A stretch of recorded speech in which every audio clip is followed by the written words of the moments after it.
പാർത്ഥസാരഥിരൂപേണ ശ്രാവയിത്വാ ശുഭാം ഗിരം പാർത്ഥസ്യാർത്തിഹരോ ദേവഃ കൃപാമൂർത്തിഃ സ പാതു നഃ.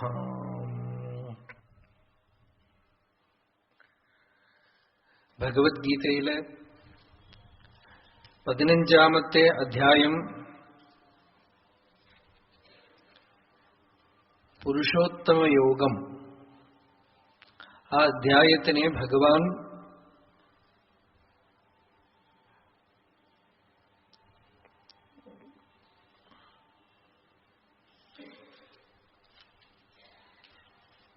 പൂർത്തി ചെയ്യുമ്പോൾ ഇതി ഗുഹ്യതമം ശാസ്ത്രമിതമുക്തം മയാനഘ ഏതത് ബുദ്ധ്വാ ബുദ്ധിമാൻ സ്യാത് കൃതകൃത്യശ്ച ഭാരത എന്ന് പറഞ്ഞ് അവസാനിപ്പിച്ചു. ഇത് അറിഞ്ഞാല് ബുദ്ധിമാനും കൃതകൃത്യനും ആയി. അതിനു മുമ്പ് നമുക്ക് ബുദ്ധിമാൻ എന്ന് അവകാശപ്പെടാൻ പറ്റില്ല എന്നർത്ഥം.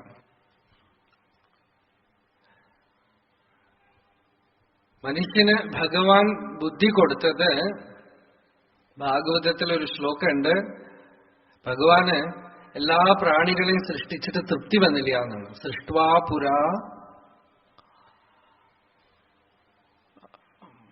സരീസൃപ പശൂന് ഖഗദം ശമത്സ്യാന്, എല്ലാ പല പ്രാണികള്, എല്ലാ പ്രാണികളെയും തിര്യക്കുകളെയും ഒക്കെ സൃഷ്ടിച്ചിട്ട് തൃപ്തി വന്നില്ല. തൈസ്തൈഹി അതുഷ്ടഹൃദയ. അതുകൊണ്ടൊക്കെ സന്തോഷം ഉണ്ടാവാതെ പുരുഷം വിധായ ബ്രഹ്മാവലോകധിഷണം മുദമാപദേവ. ആ പുരുഷനെ ഉണ്ടാക്കി എന്നാണ്. പുരുഷൻ ആയിട്ട് തീർന്നു. പുരുഷൻ എന്ന് വെച്ചാൽ ജീവന് പേരാണ് പുരുഷൻ. ആപഃ പുരുഷവചസോ ഭവന്തി എന്ന് ചാന്തോഗ്യോപനിഷത്ത്. ആ പുരുഷൻ, അവന്റെ ലക്ഷണം എന്താണ്? ബുദ്ധിയുണ്ട്. ഈ ബുദ്ധിയുടെ പ്രയോജനം എന്താണ്? ബ്രഹ്മാവലോകധിഷണം, ബ്രഹ്മജ്ഞാനം നേടാനുള്ള, അവനവനെ അറിയാനുള്ള ഒരു ശക്തി മനുഷ്യനിൽ ഉണ്ട്. ആത്മാനം വിജാനാതി, തന്നെ അറിയണു. ബാക്കിയുള്ളതിനൊക്കെ അറിയാനുള്ള ശക്തി ഉണ്ട് എന്നുള്ളത് അറിയാം നമുക്ക്. ആ ബുദ്ധിയെ അന്തർമുഖമാക്കി തന്റെ യഥാർത്ഥ സ്വരൂപത്തിനെ അറിയാനുള്ള ശക്തി മനുഷ്യന് മാത്രമുണ്ട്. അത് മനുഷ്യ ബുദ്ധിക്ക് ഉണ്ടത്രേ, പൊട്ടൻഷ്യൽ ആയിട്ടുണ്ട്. നമ്മളുടെ ആ ശക്തി ഷോർട്ട് സർക്യൂട്ട് ആവണതാണ് വെളിയിലുള്ള വലിയ വലിയ കണ്ടുപിടുത്തങ്ങളൊക്കെ.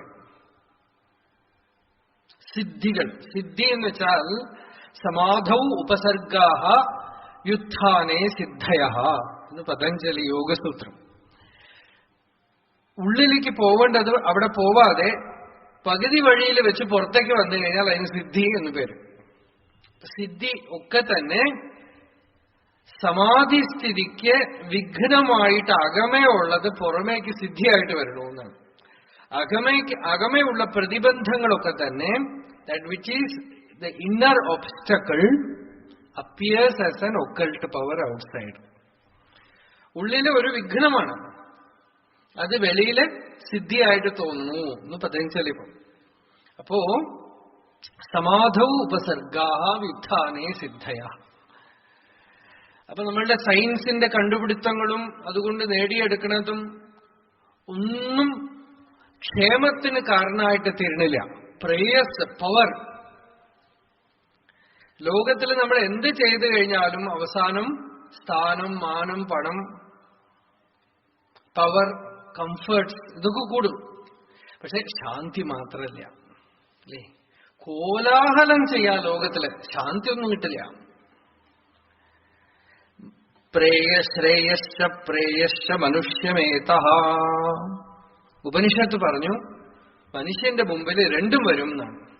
ഒന്ന് എന്താന്ന് വെച്ചാൽ ലോകത്തിൽ എല്ലാവരും നമ്മളെ മാനിക്കും, പല വിധത്തിലുള്ള ശക്തികൾ കിട്ടും, സമ്പത്ത് കിട്ടും, സമൃദ്ധി കിട്ടും, അതിന്റെ ഒരു മാർഗം. മറ്റേത് ശ്രേയ, അന്തർമുഖമായി ശാന്തി.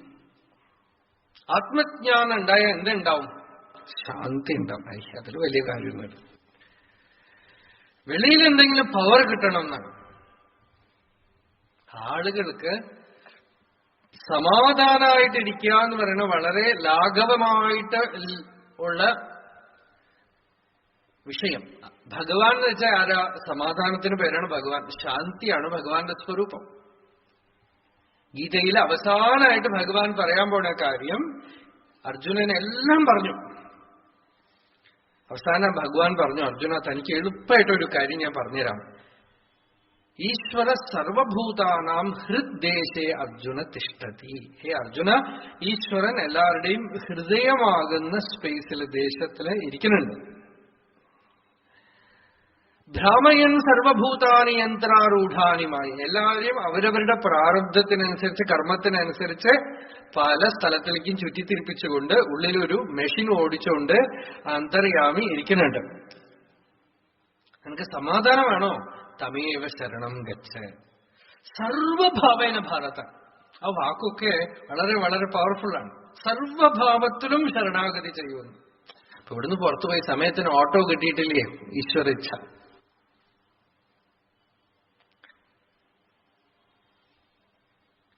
രാത്രി ആഹാരം ശരിക്കും കിട്ടിയില്ലേ? ഈശ്വരേച്ഛ. ഉറക്കം വന്നില്ലേ? ഈശ്വരേച്ഛ. ഇതാണ് സർവഭാവം. സർവഭാവം എന്ന് വെച്ചാൽ ഒരു കാര്യത്തിൽ മാത്രമല്ല. ആരെങ്കിലും ചീത്ത പറഞ്ഞോ? ഈശ്വരേച്ഛ. ആരെങ്കിലും സ്തുതിച്ചോ? ഈശ്വരേച്ഛ. നമ്മളുടെ മനസ്സിപ്പോ ചപലമായിട്ടിരിക്കണോ? അതും ഈശ്വരേച്ഛ. സമാധാനമായിട്ടിരിക്കണോ? ഈശ്വരേച്ഛ.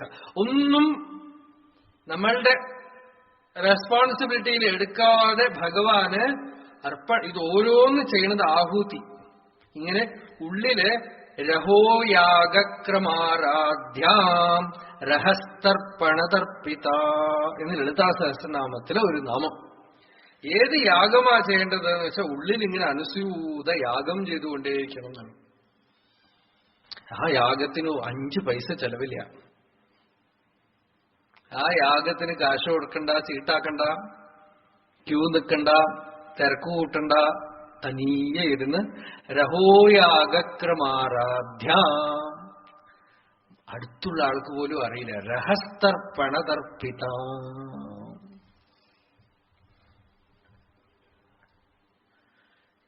അങ്ങനെ ആന്തരികമായിട്ട് ചെയ്യുന്ന ഒരു ആരാധന. ആ ആരാധന എന്താ? ജീവിതം മുഴുവൻ പ്രതിബോധം, ഓരോ ക്ഷണത്തിലും ഓരോ മൊമെന്റിലും ഭഗവത് അർപ്പണം ചെയ്തുകൊണ്ടേയിരിക്കാം. അവസാനമായിട്ടോ ഈ ഹോതാവുണ്ടല്ലോ, തന്നെ തന്നെ അങ്ങോട്ട് അർപ്പണം ചെയ്യാം. അതിനാണ് ചിതർഘ്യം എന്ന് പേര്. ചൈതന്യാർഘ്യസമാരാധ്യ ചൈതന്യ കുസുമപ്രിയ. ഭഗവാന് എന്ത് പുഷ്പം അർപ്പിച്ചു? നമ്മളെ തന്നെ അങ്ങോട്ട് അർപ്പിച്ചു.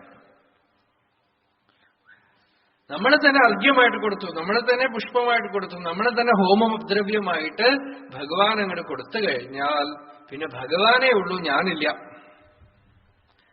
അവിടെ ഭഗവാൻ മാത്രമേ ഉള്ളൂ, ജീവാഹന്തയ്ക്ക് സ്ഥാനമേ ഇല്ല. അല്ലേ? അപ്പൊ എന്ത് കിട്ടും? സ്ഥാനം കിട്ടുമോ? എന്തെങ്കിലും വലിയ ലാഭം ഉണ്ടാവുമോ? തത്പ്രസാദാത് പരാം ശാന്തിം സ്ഥാനം പ്രാപ്സ്യസി ശാശ്വതം. ഭഗവാൻ പറഞ്ഞു ശാന്തി ഉണ്ടാവും. വേറെ ഒന്നും ഗ്യാരണ്ടി ചെയ്യണില്ല. പ്രകൃതിയിലുള്ള ഒരു ദ്രവ്യവും നിങ്ങൾക്ക് ഇത് കിട്ടുമോ അത് കിട്ടുമോ ഒന്നും പറഞ്ഞില്ല. ശാന്തി ഉണ്ടാവും. ശാന്തി വേണോ? സമാധാനം വേണോ? ഈ ആത്മഗീത കൊണ്ട്, ഉപനിഷത്ത് കൊണ്ട്, ബ്രഹ്മവിദ്യ കൊണ്ട്, ആത്മവിചാരം കൊണ്ട് എന്ത് ലാഭം? സമാധാനമായിട്ടിരിക്കാം. വേറെ ഒന്നുമില്ലേ? വേറെ ഒന്നും കിട്ടില്ല. ഇതിനാണോ ഇപ്പൊ ഇത്ര മെനക്കെടനകത്ത്? അതെ, ഇതിനാണിപ്പോ മെനക്കെടനകത്ത്. വേണമെങ്കിൽ മതി. എല്ലാം കഴിഞ്ഞിട്ട് അവസാനം പറയും ശാന്തി മാത്രമില്ല എന്നാണ്. എല്ലാം കിട്ടി. ലോകം മുഴുവൻ പിടിച്ചടക്കി അവസാനം നോക്കുമ്പോ ശാന്തിയില്ല. ശാന്തി ഉള്ളവൻ ചക്രവർത്തിയാണ്. ഉള്ളില് ശാന്തിയെ കണ്ടെത്തിയവൻ സ്വാരാജ്യ സാമ്രാജ്യത്തില് അധിപതിയാണ്. ഉള്ളിൽ ശാന്തി ഇല്ലെങ്കിൽ വെളിയിൽ ചക്രവർത്തിയാണെങ്കിലും പിച്ചക്കാരനാണ്. ഈ അലക്സാണ്ടർ ലോകം മുഴുവൻ പിച്ചതണ്ടിയ ആളാണ്. അയാളെയാണ് സ്കൂളിലൊക്കെ അലക്സാണ്ടർ ദ ഗ്രേറ്റ് എന്ന് പറഞ്ഞ് പഠിപ്പിക്കുന്നത്. അദ്ദേഹം ലോകമഹാപിച്ചക്കാരനാണ്. കാരണം അയാളുടെ പിച്ചപാത്രം ലോകം മുഴുവൻ പിടിച്ചടയ്ക്കാൻ പുറപ്പെട്ടിട്ടും ആ പിച്ചപാത്രം നിറഞ്ഞതേയില്ല. ഇതും പോരാ, ഈ രാജ്യം പോരാ, ആ രാജ്യം പോരാ, എത്ര പേരെ കൊന്നുകൂട്ടിയ ആളെയാണ് നമ്മൾ. നോക്കൂ, നമ്മൾ ഈ ഗ്രേറ്റ് എന്നുള്ള പദം കൊടുക്കണതിനൊന്നും അർത്ഥമേ ഇല്ല. എത്ര ആളെ കൊന്നുകൂട്ടിയ ആളെയാണ് നമ്മൾ ഗ്രേറ്റ് എന്ന് വിളിക്കണത്. നിങ്ങളുടെ അവിടെ തിരുവണ്ണാമലയില് ഒരു സിദ്ധൻ, ഒരു സ്വാമി ഉണ്ടായിരുന്നു, ഗുഹൈനമശിവായർ. അദ്ദേഹം പാടി, മണ്ണാളപ്പെട്ടിടിനും വേണ്ടേൻ വാനവരെല്ലാം പണിയ വിണ്ണാളപ്പെട്ടിടിനും വേണ്ടേൻ കണ്ണാളനാം സോണഗിരി പിത്തനാർ സന്നതിക്ക് ഉപ്പിലെ കൂഴുണ്ടു വാഴപ്പെറിൻ. பூமிக்கெல்லாம் அதிபதியா இருந்தாலும் எனக்கு தேவையில்லை, இந்திர பதவி நான் ஆசைப்படல, விண்ணாள பெற்றிடனும் வேண்டேன். தேவர்கள்லாம் பணிய, தேவதைகள்லாம் வந்து நமஸ்காரம் பண்ற மாதிரி, ഇന്ദ്ര പദവിയും എനിക്ക് ആവശ്യമില്ല. പിന്നെന്താ, ഈ അരുണാചല ക്ഷേത്രത്തില് കയ്യില് ഭിക്ഷാപാത്രത്തോടുകൂടെ പോയിട്ട് ഉപ്പില്ലാത്ത കഞ്ഞി കിട്ടിയാലും ഞാൻ സന്തോഷാണെന്ന്. ഇദ്ദേഹത്തിനെ ഗ്രേറ്റ് എന്ന് വിളിക്കണോ, അല്ല നിങ്ങൾ ഈ ലോകമഹാപിച്ചക്കാരനെ ഗ്രേറ്റ് എന്ന് വിളിക്കോ?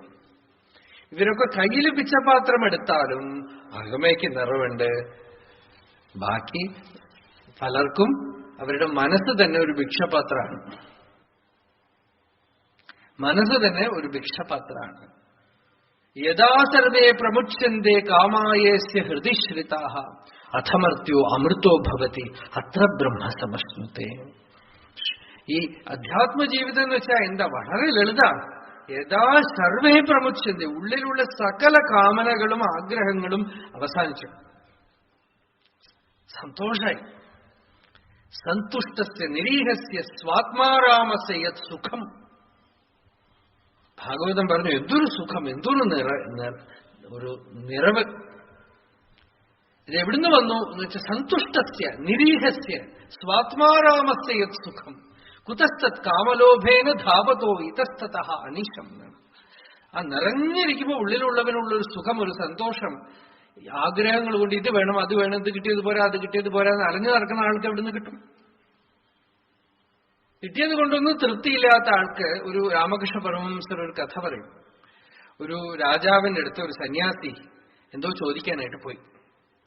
അപ്പൊ രാജാവ് പ്രാർത്ഥിച്ചുകൊണ്ടിരിക്കുകയാണ്. ഈ സാധു കുറച്ചു നേരം വെയിറ്റ് ചെയ്തു. രാജാവ് ദിവസം സാധുക്കൾക്കൊക്കെ എന്താന്ന് വെച്ചാൽ കൊടുക്കും. അദ്ദേഹം കുറച്ചു നേരം വെയിറ്റ് ചെയ്തിട്ട് ഇറങ്ങിപ്പോയി. അപ്പൊ ഈ രാജാവ് അത് കണ്ടതും എഴുന്നേറ്റ് വന്ന്, സ്വാമി നിൽക്കൂ, നിങ്ങൾ എന്തോ ചോദിക്കാൻ വന്നുവല്ലോ, ചോദിച്ചില്ലല്ലോ എന്ന്. അപ്പൊ ആ സാധു പറഞ്ഞു, ഞാനേ ഒരു ഭിക്ഷക്കാരനായിട്ടാണ് വന്നത്. ഇവിടെ വരുമ്പോഴാണ് മനസ്സിലാവുന്നത് നീ എന്നെക്കാളും വലിയ ഭിക്ഷക്കാരനാണ്. കാരണം എനിക്ക് കുറച്ച് ചോറോ ഒരു നേരത്തേക്ക് വേണ്ട ആഹാരമോ വല്ലതും ചോദിക്കാനാ വന്നത്. നീ ദൈവത്തിന്റെ അടുത്ത് എന്തൊക്കെയോ ഭിക്ഷ ചോദിക്കണു, നിന്റെ അടുത്ത് ചോദിക്കണേന് ഞാൻ ഡയറക്റ്റായിട്ട് അദ്ദേഹത്തിന്റെ അടുത്ത് തന്നെ ചോദിച്ചോളാം പറഞ്ഞു അത്രേ. അപ്പോ സ്വാത്മാരാമന്റെ സുഖം എന്താണ്? ആ രഹസ്യം വലിയ രഹസ്യമൊന്നുമില്ല. ശ്രുതി പറഞ്ഞു, യഥാ സർവേ പ്രമുച്യന്തേ. ഈ ആഗ്രഹങ്ങൾ എന്നൊക്കെ പറയണതൊക്കെ തന്നെ ഉള്ളിൽ ഇങ്ങനെ നിഴല് പോലെയാണ്. അജ്ഞാന ശകലങ്ങളെയാണ് ആഗ്രഹം എന്ന് പറയണത്. ഇതിലെന്തെങ്കിലും കിട്ടുമോ, അതിലെന്തെങ്കിലും ഉണ്ടോ? ഈ മരുഭൂമിയിൽ ദൂരത്ത് നോക്കിയാൽ വെള്ളം ഉണ്ടെന്ന് തോന്നും, ഓടി അടുത്ത് പോയി നോക്കിയാൽ വെള്ളമില്ല. ഇതുപോലെ ലോകത്തിലെ പല പദാർത്ഥങ്ങളിലും ഉള്ള ഇല്യൂഷൻ നമുക്ക് ബാക്കി നിൽക്കുമ്പോ ഇത് കിട്ടിയാ സുഖം, ഇത് കിട്ടിയാ സുഖം. അവസാനം മനസ്സിലാവുള്ളൂ ഒന്നും വേണ്ട. നമ്മളുടെ ഇരിക്കേണ്ട ഇടത്ത് നമ്മൾ ഇരുന്ന സ്വരൂപത്തിൽ ഇരുന്നാൽ അതിൽ ഒരു സുഖമില്ല. പുറമേക്കുള്ള യാതൊന്നിലുമുള്ള താല്പര്യമില്ലെങ്കിൽ അവന് വരുന്ന സുഖം, ആ പൂർണ്ണത്വം, അത് തന്നെയാണ് ശാന്തി. ആ ശാന്തി അന്തര്യാമിയായ ഭഗവാന് ശരണാഗതി ചെയ്യുമ്പോൾ ജീവന് ഉള്ളില് പ്രകാശിക്കണു. ഗീതയുടെ അവസാന വാക്കാണ് ശാന്തി എന്ന് പറയുന്നത്. വേദത്തിൽ ഓരോ മന്ത്രം അവസാനിക്കുമ്പോഴും ശാന്തി ശാന്തി ശാന്തി. നമുക്കൊക്കെ ഇടയ്ക്കിടയ്ക്ക് ശാന്തി ഉണ്ടാവാറുണ്ട്. മനസ്സമാധാനം എന്ന് പറയുന്ന ആളുകൾ. മനസ്സമാധാനം ഇല്ല എന്ന് മലയാളത്തിലൊരു വാക്കാണല്ലോ. മനസ്സുണ്ടെങ്കിൽ സമാധാനം ഇല്ല. സമാധാനമുള്ള സ്ഥലത്ത് നിങ്ങൾ നോക്കുക, മനസ്സില്ല. മനസ്സ് എന്ന് പറയുന്നത് സമാധാനം തരില്ല. സമാധാനം എന്ന് പറയുന്നത്, ശാന്തി എന്ന് പറയുന്നത് ആത്മാവിന്റെ സ്വരൂപമാണ്. അവിടെ നിർവിശേഷമാണത്. അത് നമുക്ക് നമ്മളുടെ ഉള്ളില് നിത്യനിരന്തരം ഉണ്ട്. മറ നീക്കി കാണേ വേണ്ടു. ആ മറ നീക്കാനുള്ള കുറവേ ഉള്ളൂ. വേദാന്തമും ബാക്കിയുള്ള മാർഗത്തിനും എന്താ വ്യത്യാസം എന്ന് വെച്ചാൽ, വേദാന്തത്തിന് നമ്മളെ എപ്പോഴാ അധികാരികളാവണമെന്ന് വെച്ചാൽ നേടിയെടുക്കാനൊന്നുമില്ല. നമുക്ക് നിത്യസിദ്ധമായ വസ്തുവിനെയാണ് ഉപനിഷത്ത് കാണിച്ചു തരുന്നത്. ഗുരു ഉപദേശിക്കുന്നത് അത് തന്നെ. നീ പൂർണ്ണനാണ്. അപൂർണത്വം അജ്ഞാനം കൊണ്ട് തോന്നണതാണ്. എന്റെ യഥാർത്ഥ സ്വരൂപം എന്താണ് എന്ന് നീ അറിയുമ്പോ നീ പൂർണ്ണനാണെന്ന് നീ അറിയും. ഇപ്പോഴും പൂർണ്ണനാണ്, പക്ഷെ അപൂർണനാണെന്നുള്ള ഒരു ഭ്രമുണ്ട്. ആ ഭ്രമം നീക്കാനായിട്ടാണ് ഈ ശ്രവണം ചെയ്യണത്.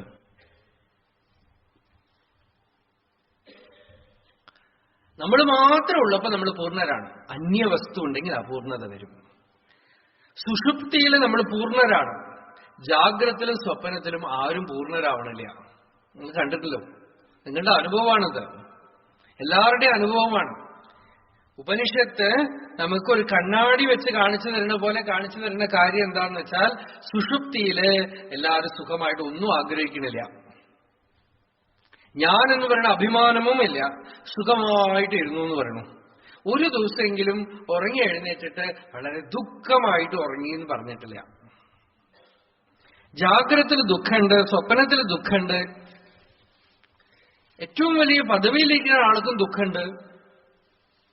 ഞങ്ങൾ പോണ സ്ഥലത്തൊക്കെ പലരെയും കാണാറുണ്ട്. വലിയ വലിയ പൊസിഷൻ, ലോകത്തിലുള്ള ആളുകളൊക്കെ ആഗ്രഹിക്കുന്ന പൊസിഷനിൽ ഇരിക്കുന്ന ആളുകൾക്ക് ആ പൊസിഷനിലൊന്നും ഒന്നുമില്ല. അവരൊക്കെ പതുക്കെ വന്നിട്ട് സാധാരണ ആളുകൾ പറയുന്ന വിഷമങ്ങൾ തന്നെ അവരും പറയും. സാധാരണ ആളുകൾക്ക് അയാളുടെ ആ സീറ്റിൽ പോയി ഇരുന്ന ഒരു സുഖം കിട്ടുന്ന ഒരു ഭ്രമം. ഇതിനാണ് മരുമരീചിക എന്ന് പറയുന്നത്. ഇക്കരയ്ക്ക് അക്കരെ പച്ച എന്ന് പറയും നമ്മൾ മലയാളത്തിൽ. അത്രേ ഉള്ളൂ. അവിടെ പോയിരുന്ന എന്തെങ്കിലും കിട്ടുമെന്നാണ്. ഈ ജോലി കിട്ടിയാൽ പൂർണ്ണാവും, അമേരിക്കയിൽ പോയാൽ പൂർണ്ണാവും, ഇന്ന കമ്പനിയിൽ ജോലി കിട്ടിയാൽ സുഖമായി, ഇന്ന ആളെ കല്യാണം കഴിച്ചാൽ സന്തോഷമായി, കുട്ടി ഉണ്ടായാൽ സന്തോഷമായി. ഇതൊക്കെ ഏഷണ എന്നാണ് ശ്രുതി പറയണത്. കുട്ടി ഉണ്ടായാൽ സന്തോഷമായി. അതൊക്കെ കഴിഞ്ഞിട്ട് തിരിഞ്ഞു നോക്കുമ്പോ വേണ്ടി കിടന്നില്ല. അല്ല, സന്യാസം വാങ്ങിച്ചാൽ സന്തോഷമായി. സന്യാസി വിചാരിക്കണം ഇതൊന്നും അഴിച്ചു വെച്ചിട്ട് കല്യാണം കഴിച്ചാൽ മാറിക്കൊണ്ടേയിരിക്കൂ, വേഷം കെട്ടിക്കൊണ്ടേയിരിക്കുക. വേഷഹാനത സ്വാത്മദർശനം. ഭഗവാൻ പറഞ്ഞു ഈ വേഷങ്ങൾ അഴിച്ചു വെക്കൂ, നീ ആരാണെന്നറിയാം. ആത്മദർശനം, ഈശദർശനം. നീ എന്നെ അറിഞ്ഞാൽ നിനക്കറിയാം, തന്നെ ഉപാധി വിട്ട് ഓർവത് താൻ ഈശൻ തന്നെ ഉണർവതാം ഉന്തീപര. ഉപാധിയൊക്കെ നീക്കി, ശരീരം മനസ്സ് ബുദ്ധി ഒക്കെ നീക്കി, നമ്മളുടെ ഉണ്മയായ സ്വരൂപം ഞാൻ എന്നുള്ളത് എന്താണ്, അതിന്റെ സ്വരൂപം എന്താണെന്ന് ആരാഞ്ഞു നോക്കുമ്പോ അത് ശുദ്ധചിത് സ്വരൂപമായി ഹൃദയത്തില് പ്രകാശിക്കും. അങ്ങനെ ആ പ്രത്യഭിജ്ഞ, ആ ദർശനം ഉണ്ടാവുമ്പോ ഒരു പൂർണ്ണത്വം, ആ പൂർണ്ണത്വം അങ്ങനെ അല്ലാതെ വരില്ല എന്നാണ്. നിജലാഭതുഷ്ട, വലിയൊരു ലാഭം. ആത്മലാഭാത് അപരോ ലാഭ, യല്ലാഭാന്ന് അപരോ ലാഭ, യത് സുഖാത്തിന് അപരം സുഖം, യത് ജ്ഞാനാത്തിന് അപരം ജ്ഞാനം, തദ് ബ്രഹ്മേതി അവധാരയേത്. ഏത് ലാഭം കിട്ടിയാൽ വലിയ ലാഭായോ. ഭാഗവതത്തിലെ ശുഖബ്രഹ്മ മഹർഷിയെ കണ്ടിട്ട് സൂതൻ പറയാണ് നിജലാഭതുഷ്ട. അവ്യക്തലിംഗോ നിജലാപതുഷ്ട വൃതശ്ച ബാലൈഹി അവധൂതവേഷ. അവ്യക്തലിംഗ എന്നാണ്. ശുകാചാര്യർക്ക് വേഷമൊന്നുമില്ല, ഒരു പ്രത്യേക സ്പെഷ്യൽ ഡ്രസ്സൊന്നുമില്ല. നിജലാഭതുഷ്ട, നിറഞ്ഞിരിക്കുകയാണ് ഉള്ളില് ഒരു ഫുൾനെസ്. ആ ഫുൾനെസ്സിന് കാരണം എന്താ?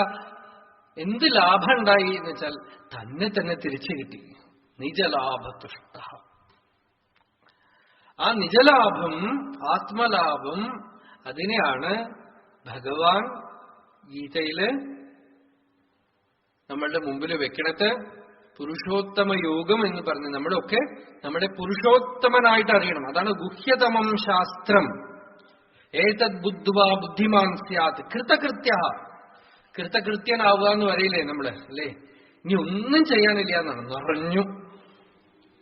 അങ്ങനെ ഒരു സ്റ്റേജ് ആലോചിച്ച് നോക്കൂ.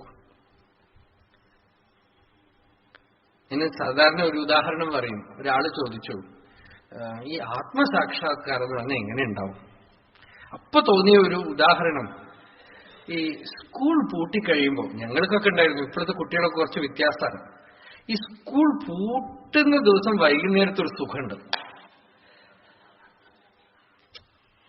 ആ പൂട്ടുന്ന ദിവസം വൈകുന്നേരത്ത് സ്കൂൾ വിട്ട് വരുമ്പോ ഒരു സുഖമുണ്ട്. 2 മാസം പൂട്ടുമ്പോ. അതുപോലെ ജീവിതം മുഴുവൻ ഉണ്ടെങ്കിൽ എങ്ങനെ ഉണ്ടാവും ആലോചിച്ച് നോക്കും. എന്നുവെച്ചാൽ നാളെ മുതൽ ബന്ധനില്ല. അതാണ് ആ സുഖേ.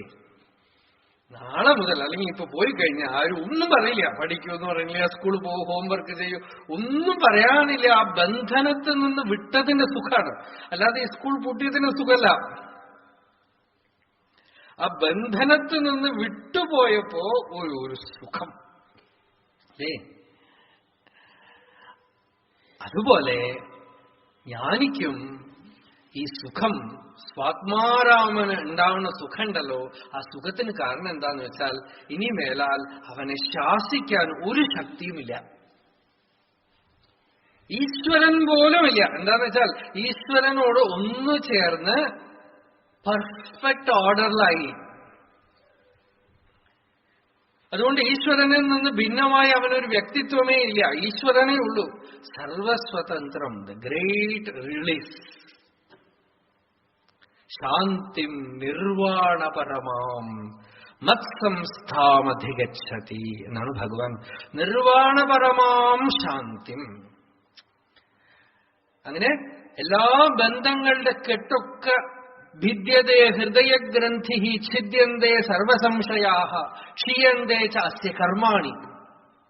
അവന്റെ കർമ്മങ്ങളൊക്കെ പോയി, സംശയങ്ങളൊക്കെ പോയി, ഹൃദയത്തിലുള്ള കെട്ടുകളൊക്കെ പോയി, സ്വതന്ത്രമായി. സ്വപ്നം കാണുന്നു ഇതൊക്കെ. ഇത് ആദ്യം തിരികെ സ്വപ്നം കണ്ടു തുടങ്ങിയാൽ ആ സ്വപ്നം ഒരു ശക്തിയാവും. മനുഷ്യന് ഉള്ള ഏറ്റവും വലിയ ശക്തിയാണ് സ്വപ്നം. സ്വപ്നം കാണുന്നതൊക്കെ നമ്മൾ സാധിക്കും. ഇപ്പോഴല്ലെങ്കിൽ പിന്നെ. ഇപ്പൊ ചിലപ്പോൾ അതിനുള്ള ഉപകരണം ഉണ്ടാവില്ല, കുറച്ച് കഴിഞ്ഞാൽ സാധിക്കും, അല്ലെ? ഇപ്പൊ പറക്കണത് സ്വപ്നം കണ്ടു, പറന്നു. കടലിന്റെ അടിയിൽ പോണത് സ്വപ്നം കണ്ടു, പോയി. സ്പേസിൽ പോണത് സ്വപ്നം കണ്ടു, പോയി. എന്തൊക്കെ സ്വപ്നം കാണുന്നു അതിനനുസരിച്ച് പ്രവർത്തിച്ച് യത് സങ്കല്പ തത് ക്രതുഹു തത് അഭിസമ്പദ്യതേ എന്ന് ആണ് ഉപനിഷത്ത് പറഞ്ഞത്. എങ്ങനെ സങ്കല്പമോ അതിനനുസരിച്ച് കർമ്മം ചെയ്യുമോ അതിനനുസരിച്ച് പ്രവർത്തിക്കും, നേടിയെടുക്കും. അതേപോലെ സ്വപ്നം കാണുകയാണ് വിമുക്തിയെ, നിർവാണത്തിനെ, ജീവൻ മുക്തിയെ. ഒരു ജീവൻ മുക്തനെ കണ്ടു കഴിയുമ്പോ നമ്മളുടെ ഉള്ളിൽ ഉണ്ടാവുന്ന മാജിക് അതാണ്. എങ്ങനെയാ മനസ്സിലാക്കാൻ വഴിയൊന്നുമില്ല. അദ്ദേഹം എങ്ങനെ ഉണ്ടാവും? അറിയാം. അതാണ് അർജുനൻ ചോദിക്കണത്. ഭഗവാനെ മുമ്പിൽ വെച്ചുകൊണ്ടാണ് ചോദിക്കണത്, ഈ സ്ഥിതപ്രജ്ഞൻ എങ്ങനെ ഉണ്ടാവും? കണ്ടിട്ട് അറിഞ്ഞിട്ട്, അല്ലെങ്കിൽ പറഞ്ഞാ അറിയോ? നാരായണ ഗുരുസ്വാമിയുടെ അടുത്ത് ഒരാൾ ചോദിച്ചു അത്രേ, ട്രെയിനിൽ പോകുമ്പോ. കുറെ നേരം കഴിഞ്ഞ്, അന്നത്തെ കാലത്തൊക്കെ ചോദിക്കാവുന്ന ഒരു ചോദ്യമാണ്, ഇന്നിപ്പോ ചോദിക്കില്ല ആരും. എന്താ ജാതി എന്ന് ചോദിച്ചു അത്രേ. അപ്പൊ അദ്ദേഹം പറഞ്ഞു, കണ്ടിട്ട് എന്താ തോന്നണെന്ന്? അല്ല, കണ്ടിട്ട് മനസ്സിലായില്ല. അപ്പൊ പിന്നെ പറഞ്ഞാൽ മനസ്സിലാവോ എന്ന് ചോദിച്ചത്രേ. കണ്ടിട്ട് തന്നെ മനസ്സിലായിട്ടില്ലെങ്കിൽ അപ്പൊ പിന്നെ പറഞ്ഞാൽ മനസ്സിലാവോ എന്ന് ചോദിച്ചത്രേ. അപ്പൊ അതുപോലെ ഭഗവാന്റെ അടുത്ത് അർജുനൻ ചോദിക്കുകയാണ്, സ്ഥിതപ്രജ്ഞസ്യ കാ ഭാഷ. ഭാഷ എന്ന് വെച്ചാൽ ഇവിടെ ലാംഗ്വേജ് എന്ന് അർത്ഥമല്ല, അയാളുടെ ഒരു മട്ട് എങ്ങനെയാണെന്നാണ്. സ്ഥിതപ്രജ്ഞന്റെ ഒരു രീതി എങ്ങനെയാണ്? How will he communicate His wholeness. What is his eloquence? Is the power to communicate. Vinimaya Shakti.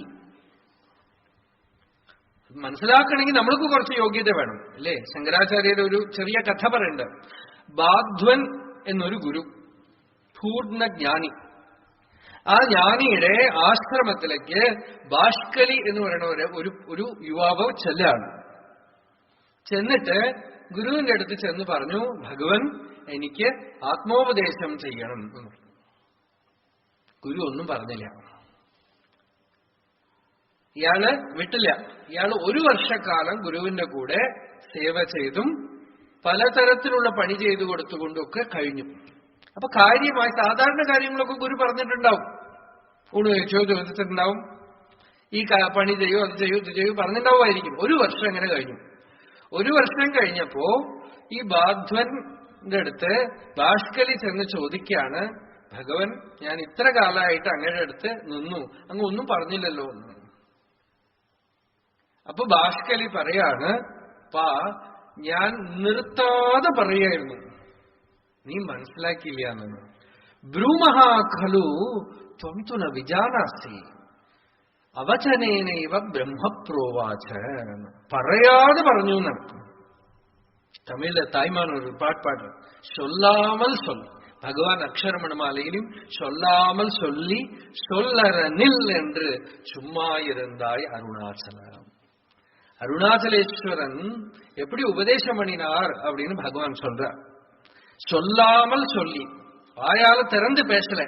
வாய் திறந்து பேசினா, தமிழ்ல பேசினா தமிழ்காரர்களுக்கு தான். இப்பவே நான் மலையாளம் தமிழ் மாத்தினா சில பேர் கம்ப்ளைண்ட் இருக்கும். எனக்கு லாங்குவேஜே கிடையாது.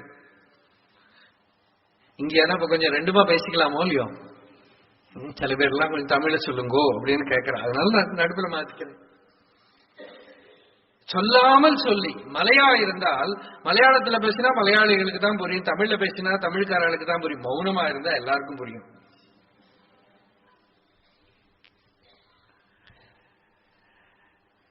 சொல்லறதில் என்று அந்த மௌனத்துல என்ன சொன்னார்னா, நீயும் என்ன மாதிரியே இரு அப்படின்னு சொன்னாராம்.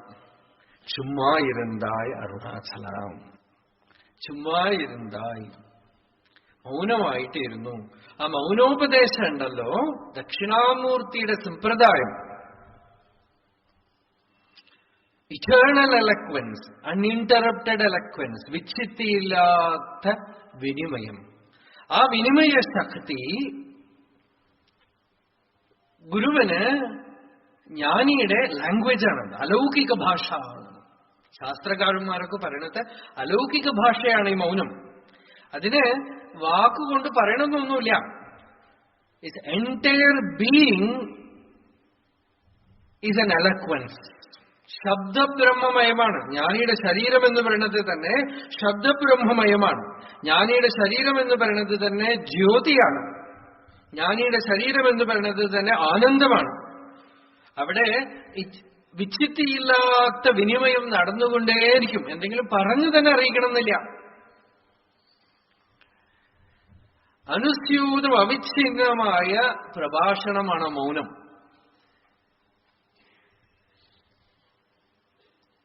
അതുകൊണ്ട് എന്താണ് അറിയിക്കുന്നത് എന്ന് വെച്ചാൽ, എന്ത് പറഞ്ഞറിയിക്കാൻ ബുദ്ധിമുട്ടാണോ അത് ചിലപ്പോൾ മൗനം കൊണ്ട് അറിയിക്കും. ചിലതൊക്കെ പറഞ്ഞറിയിക്കണം, ചിലതൊക്കെ പറയാതെ അറിയിക്കണം. ഇങ്ങനെയൊക്കെ ഈ വിദ്യയെ കമ്മ്യൂണിക്കേറ്റ് ചെയ്യുന്ന മെത്തഡോളജി അത് ബാക്കിയുള്ള ശാസ്ത്രങ്ങളിൽ നിന്നൊക്കെ തികച്ചും വ്യത്യസ്തമാണ്. അതാണ് ഇതിനൊരു സ്വഭാവം. അപ്പൊ ഭഗവാൻ പറഞ്ഞു, കൃതകൃത്യനാവണം നിനക്ക്, കംപ്ലീഷൻ, ഫുൾഫിൽമെന്റ്. ഇന്ന് ആധുനിക ഭാഷയിൽ അവർ പറയുന്നത് ആ വാക്കാണ് ഫുൾഫിൽമെന്റ്. അറിഞ്ഞു, ലോകത്തിലെ എന്ത് വിദ്യ പഠിച്ചിട്ടും ആരും അങ്ങനെ പറയണില്ല, നിറഞ്ഞു മതിയായി. വലിയ സയന്റിസ്റ്റ് ആയിട്ടുള്ള ആളുകള്, നോബൽ ലൗറേറ്റ് ആയിട്ടുള്ള ആളുകള് ചിലപ്പോഴൊക്കെ അവർക്ക് റെക്കഗ്നിഷൻ കിട്ടിയിട്ടില്ലെങ്കിൽ ഡിപ്രഷൻ ആവാണ്.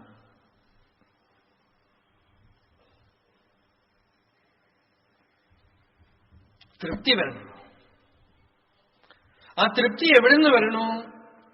അകമയ്ക്ക് ഒരു പൂർണ്ണ വസ്തുവുണ്ട്. ആത്മാ, നമ്മളുടെ സ്വരൂപം, അത് പൂർണ്ണമാണ്. ശരീരം ഒരിക്കലും പൂർണ്ണമാവില്ല, മനസ്സും പൂർണ്ണമാവില്ല, ലോകവും പൂർണ്ണമൊന്നും ആവില്ല. ലോകത്തിനെ പൂർണ്ണമാക്കാൻ ശ്രമിക്കുന്നത് ഒരു വിഡ്ഢിത്താണ്. ദൃഷ്ടിം ജ്ഞാനമയും കൃത്വ പശ്യേത് ബ്രഹ്മമയം ജഗത്. ദൃഷ്ടി ജ്ഞാനമയമായാൽ ഇവിടെ എല്ലാം പെർഫെക്റ്റ് ആയിട്ട് കാണപ്പെടും. നമ്മൾ ഇതൊക്കെ നന്നാക്കണം, എത്ര ആളുകൾ വന്ന് നന്നാക്കി കൊണ്ടുവന്ന് എത്തിച്ചിരിക്കുന്ന സ്ഥിതിയാണ് ഇപ്പോഴേ. അല്ലേ? എത്ര അവതാരങ്ങൾ വന്നു, എന്തൊക്കെ വന്നു, ഉദ്ധരിച്ച് വെളുക്കാൻ തേച്ച് ഇപ്പൊ പാണ്ടായിട്ട് നിൽക്കുകയാണ്.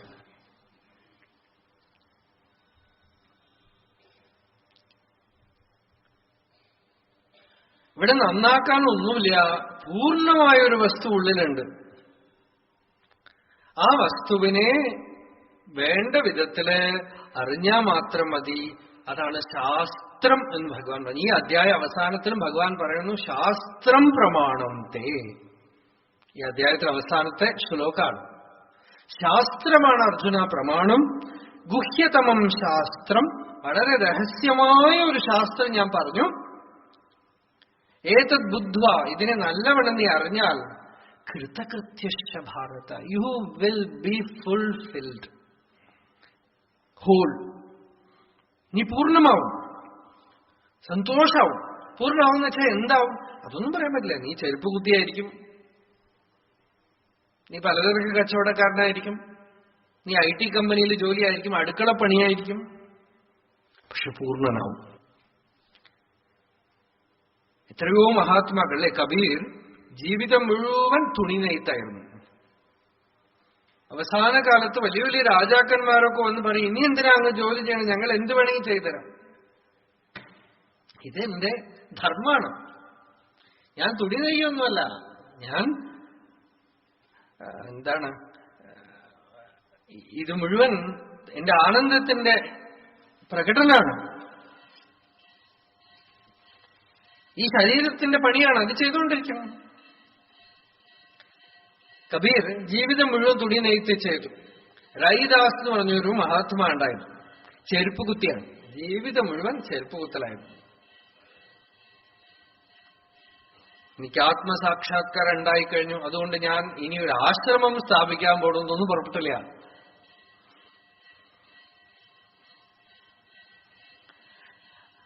അവനവന്റെ ധർമ്മം, ഭഗവാൻ ജ്ഞാനത്തിന്റെ ലക്ഷണം തന്നെ എന്താന്ന് വെച്ചാൽ, എന്ത് വേഷമാണോ ഈശ്വരൻ കെട്ടിച്ചിരിക്കുന്നത് അത് ഭംഗിയായിട്ട് നിന്ന് കളിക്കാം. എന്താന്ന് വെച്ചാൽ ഇതിനോട് ഐഡന്റിഫിക്കേഷൻ ഇല്ലെങ്കിൽ അത് ലോകത്തിലെ അതിന്റെ ധർമ്മം ചെയ്തോളൂ. അങ്ങനെ സ്വാത്മതത്വജ്ഞാനത്തിനെ ഗുഹ്യതമമായ ശാസ്ത്രം ഇത് അറിഞ്ഞു കഴിഞ്ഞാൽ കൃതകൃത്യശ്ച ഭാരത, അർജുന നീ കൃതകൃത്യനായിട്ട് തീരും, നീ പൂർണ്ണനായിട്ട് തീരും. എന്നുവെച്ചാൽ ഇനി ഈ ചെയ്യണം, നേടിയെടുക്കണം, എന്തെങ്കിലും പുതിയതായിട്ട് വേണം, ഒന്നും ഉണ്ടാവില്ല. അതൊക്കെ ഒരു കുറവാണല്ലോ നമ്മളുടെ ഉള്ളില്, അല്ലെ? ഇതെന്തെങ്കിലും കിട്ടിയാൽ എന്തെങ്കിലും ആവുമോ, അങ്ങനെ ഒരു സംശയം, ജിജ്ഞാസയോ ഒന്നുമില്ല. ഇനി എന്തെങ്കിലും അറിഞ്ഞിട്ട് വലുതാവാനുണ്ടോ, ഒന്നുമില്ല. സമുദ്രവത് ഗാംഭീര്യം, പൂർണ്ണ സമുദ്രം പോലെ നിറഞ്ഞ പൂർണ്ണത്വം, ശാന്തി. അതാണ് ഭഗവാൻ കഴിഞ്ഞ അധ്യായത്തിൽ പറഞ്ഞു, എന്നെ നീ പുരുഷോത്തമനായിട്ട് അറിയും. ക്ഷരമോ അക്ഷരമോ ആയിട്ടല്ല, പുരുഷോത്തമനായിട്ട്. എന്നുവെച്ചാൽ പൂർണ്ണത്വാത് പുരുഷ.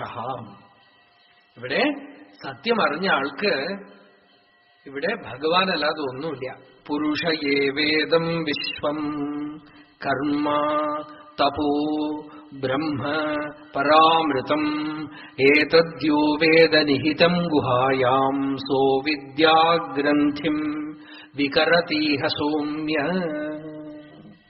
ശ്രുതി പറഞ്ഞു, ഹേ സൗമ്യ കുട്ടി, പുരുഷയേ വേദം വിശ്വം, ഈ കാണുന്ന വിശ്വമുണ്ടല്ലോ അത് ഭഗവാനാണ്, കർമ്മവും ഭഗവാനാണ്. പുരുഷയേ വേദം വിശ്വം കർമ്മ, എന്റെ സാധന എന്താ, സാധനയും ഭഗവാനാണ്.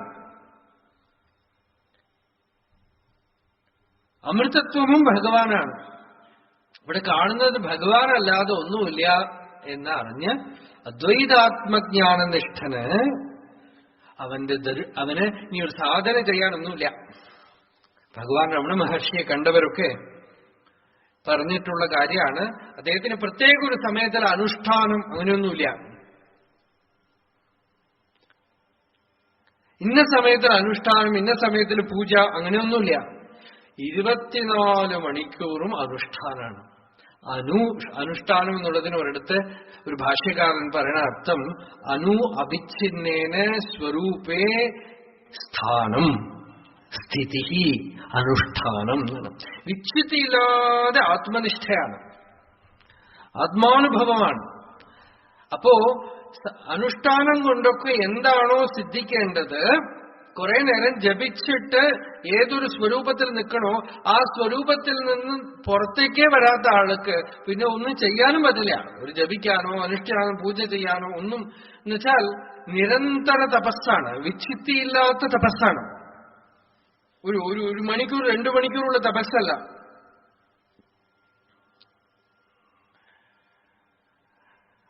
അയാൾ എന്ത് ചെയ്യണതും it is with perfect order, ഋതം. അതാണ് അർജുനൻ ചോദിക്കുന്നത്. സമാധിസ്ഥിതൻ ലോകത്തിൽ എങ്ങനെ പ്രവർത്തിക്കും, അവന്റെ മട്ടെന്താണ് എന്ന് വെച്ചാൽ എന്തോ ഉള്ളിൽ വെച്ചുകൊണ്ടാണ് അർജുനൻ ചോദിക്കുന്നത്. കാരണം അവൻ ചെയ്യുന്നതൊന്നും ഒരു വ്യക്തിയുടെ പ്രവൃത്തിയല്ല. ഇനിയും നിങ്ങൾക്ക് പറഞ്ഞാൽ മനസ്സിലാക്കാൻ ബുദ്ധിമുട്ടുള്ള ഒരു കാര്യം എന്താണെന്ന് വെച്ചാൽ, ജ്ഞാനി ഒരു വ്യക്തിയെ അല്ല. സത്യം അറിഞ്ഞവൻ, ആത്മസാക്ഷാത്കാരം നേടിയ ആളെന്നോ നിങ്ങൾ എന്ത് പേര് വേണമെങ്കിൽ പറഞ്ഞോളാം.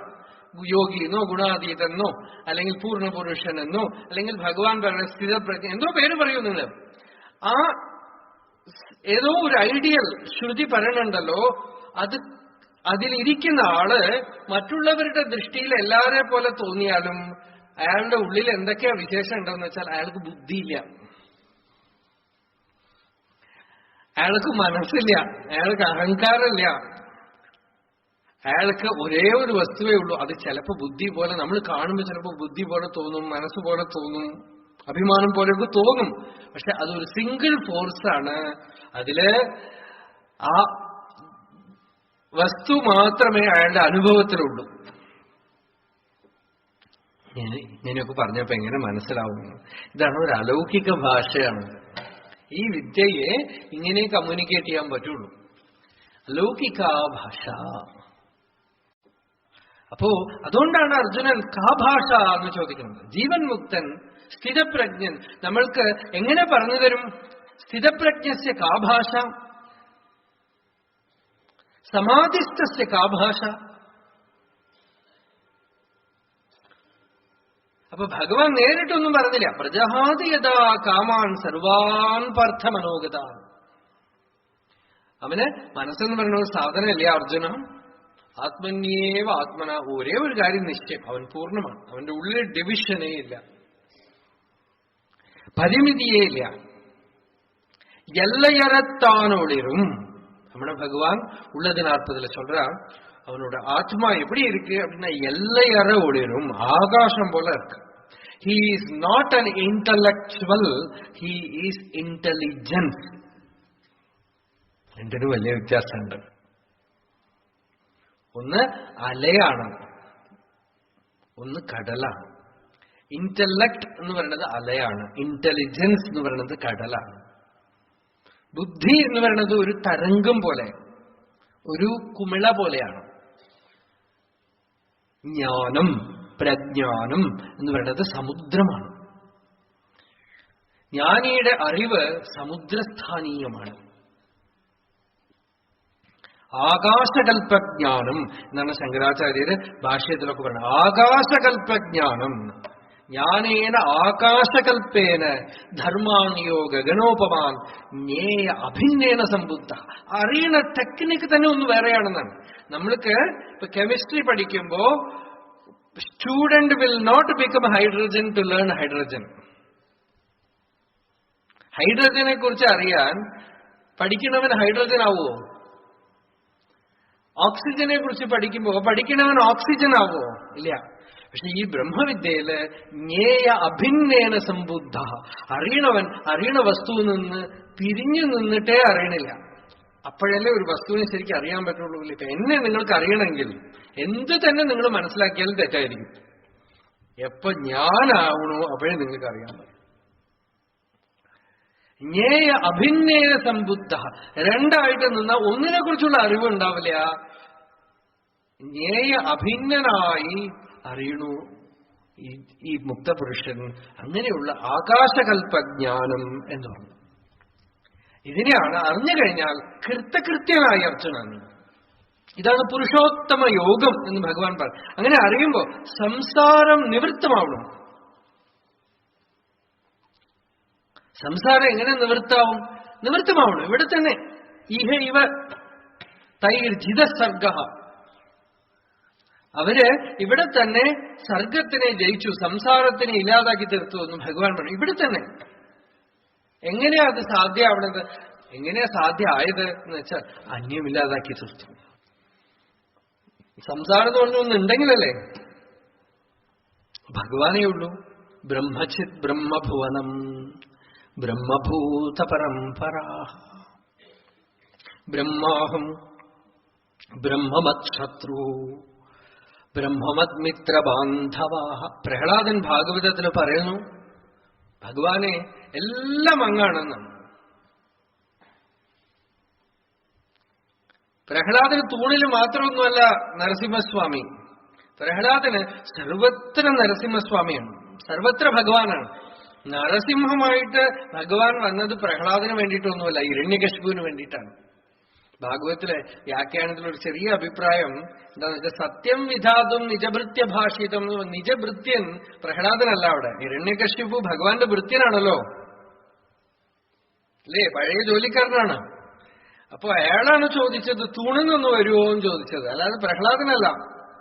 നമ്മളാണ് ചിലപ്പോൾ ചോദിക്കുക ഈ അമ്പലത്തിൽ സ്വാമി ഉണ്ടോ എന്നാണ്. ഈ കമ്മ്യൂണിസ്റ്റുകാരൊക്കെ ചിലപ്പോൾ ചോദിക്കും, യുക്തിവാദികളൊക്കെ ചോദിക്കും അമ്പലത്തിൽ ദൈവം ഉണ്ടോ എന്നാണ്. അവർക്ക് അമ്പലത്തിൽ കണ്ടാലേ പറ്റുള്ളൂ, അമ്പലത്തിൽ കാണണം എന്നാണ്. ഈ വിഗ്രഹത്തിൽ സ്വാമി ഉണ്ടോ?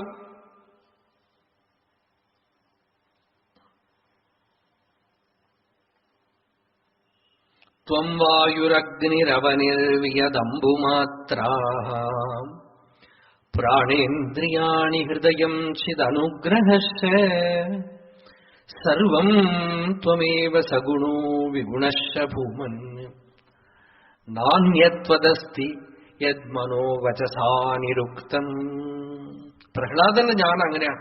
ത്വം വായു അഗ്നി അവനി വിയദ് അംബുമാത്രാഹ പ്രാണേന്ദ്രിയാണി ഹൃദയം ചിദ് അനുഗ്രഹശ്ച സർവം ത്വമേവ സഗുണോ വിഗുണശ്ച ഭൂമൻ. ഇവിടെ നല്ലത് ചീത്ത എന്തൊക്കെ ഉണ്ടോ ഒക്കെ നീ തന്നെ ഭഗവാനെ എന്നാണ്.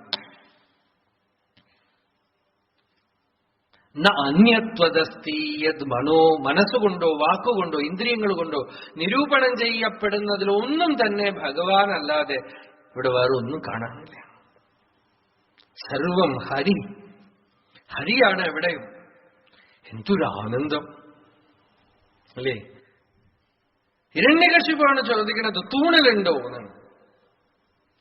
ഭക്തന്മാര് പറഞ്ഞിട്ട് പ്രഹ്ലാദൻ തൂണില്, അച്ഛൻ തൂണിലുണ്ടോ എന്ന് ചോദിച്ചപ്പോ പ്രഹ്ലാദന്റെ ദൃഷ്ടി തൂണില് വീണപ്പോ തൂണ് ഗർഭം ധരിച്ചു എന്നാണ്. ഭഗവാനെ ഗർഭം ധരിച്ചു അത്രേ. തൂണ് നരസിംഹസ്വാമിയെ പ്രസവിച്ചില്ലേ അല്ലേ, നരസിംഹമാതുഹു എന്ന് പറഞ്ഞിട്ടൊരു ശ്ലോകമുണ്ട്. തൂണിന് പേര് നരസിംഹമാതാവ് എന്നാണ്. അപ്പോ നരസിംഹത്തിന് എങ്ങനെ തൂണെന്ന് മാനിഫെസ്റ്റേഷൻ ഉണ്ടായി? പ്രഹ്ലാദൻ നോക്കിയപ്പോ തൂണ് ഗർഭം ധരിച്ചുവെങ്കിൽ ഒരു ജ്ഞാനി നോക്കിയാൽ നമ്മളുടെ ഉള്ളിൽ ചിദ്ഗർഭം ഉണ്ടാവില്ലേ അല്ലേ. ഒരു ജ്ഞാനിക്ക് തൂണിന്റെ ഉള്ളിൽ ഈശ്വരനെ മാനിഫെസ്റ്റ് ചെയ്യിപ്പിക്കാൻ പറ്റുമെങ്കിൽ, പക്ഷെ ഒരു വ്യത്യാസം നമുക്കും തൂണിന് എന്താന്ന് വെച്ചാൽ തൂണ് റെസിസ്റ്റ് ചെയ്യില്ല, നമ്മൾ റെസിസ്റ്റ് ചെയ്യും. തൂണിന് നമുക്ക് ഒരു വ്യത്യാസം, തൂണ് എങ്ങനെ കാണണോ അങ്ങനെ തന്നെ നിൽക്കാൻ തയ്യാറാണ്. നമ്മള് തൂണ് പോലെയല്ല. അവിടുന്നുള്ള ഒരു അമ്പ് വിടുമ്പോ അവിടുന്ന് അഗ്നിയസ്ത്രം വിട്ട് അവിടുന്ന് വരുണാസ്ത്രം വിടാൻ നമ്മൾ റെഡിയാണ്. നമ്മൾ ഇവിടുന്ന് we will resist it, react. അതുകൊണ്ട് ഉള്ളിലേക്ക് ശരിക്കും പോവില്ല അല്ലേ? അപ്പോ തൂണിന്റെ ഉള്ളെന്ന് ഭഗവാൻ വന്ന പോലെ ഈ പുരുഷോത്തമ യോഗത്തിൽ ഇരിക്കുന്ന ജ്ഞാനിയുടെ ദൃഷ്ടിയില് ജഗത്ത് മുഴുവൻ ഭഗവത് സ്വരൂപമാണ്. അമൃതദൃഷ്ടിയാണ്.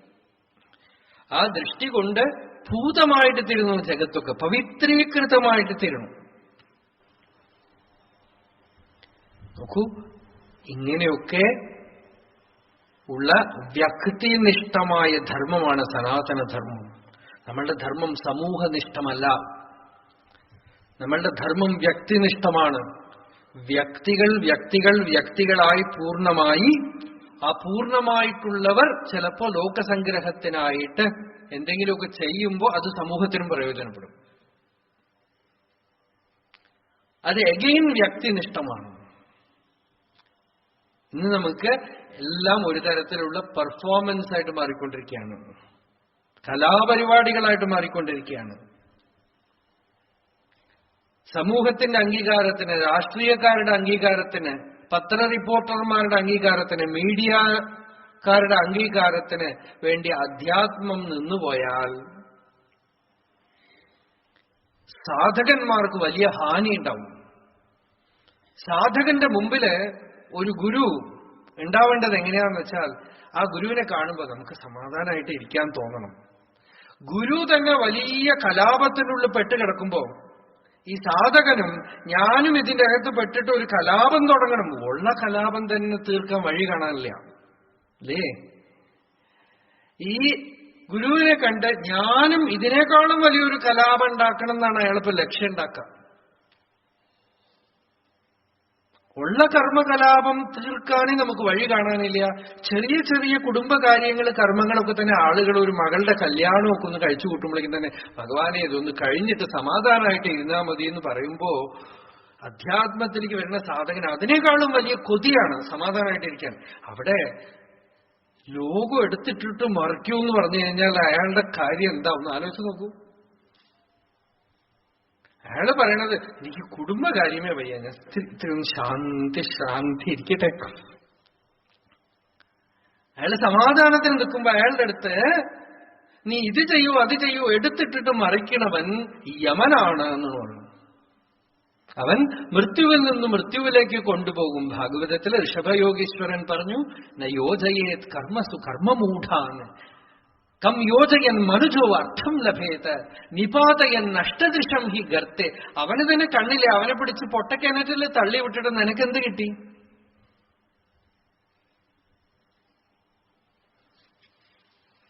അവന് തന്നെ സ്വയം കണ്ണില്ല, ദൃഷ്ടിയില്ല. അവനെ പിടിച്ച് കിണറ്റിൽ തള്ളിവിടുന്ന പോലെയാണ് അവനെ വീണ്ടും പലതിലേക്കും വ്യവഹാരങ്ങളിലേക്ക് പിടിച്ച് തള്ളിവിടുന്നത്. അതുകൊണ്ട് ഉപരമം ഉപരതി ശാന്തി, ശാന്തിയുടെ മാർഗം, ഉപരമണത്തിന്റെ മാർഗമാണ് ഭക്തി. അതാണ് നമുക്ക് ഒരു ചെറിയ കുടുംബത്തിൽ ഒരു ചെറിയ കാര്യങ്ങൾ നമ്മളുടെ കർമ്മം പ്രാരബ്ധമൊക്കെ ഉണ്ട്, അതിന്റെ നടുവിലേക്ക് ഭഗവാനെ കൊണ്ടുവരണം. അവനവരുടെ പ്രാരബ്ധത്തിൽ നിന്ന് ആർക്ക് ചാടി പുറത്തു പോകാൻ പറ്റില്ല. ആ പ്രാരബ്ധമൊക്കെ ചെയ്യുന്നേ വേണം. അതിന് ടെക്നിക്കൊന്നും വിചാരിക്കണ്ട.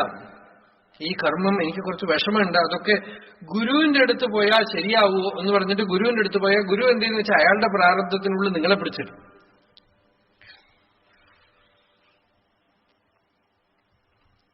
രാമകൃഷ്ണ പരമഹംസർ പറഞ്ഞു, നീർക്കോലിയുടെ വായിൽ കുടുങ്ങിയ പോക്കാച്ചി തവളയെ പോലെ എന്നാണ്. നീർക്കോലിക്കൊട്ട് വിഴുങ്ങാനും വയ്യ, പോക്കാച്ചി തവളയ്ക്ക് പുറത്തേക്ക് പോകാനും വയ്യ, രണ്ടുപേരും കൂടെ ശ്വാസം മുട്ടും.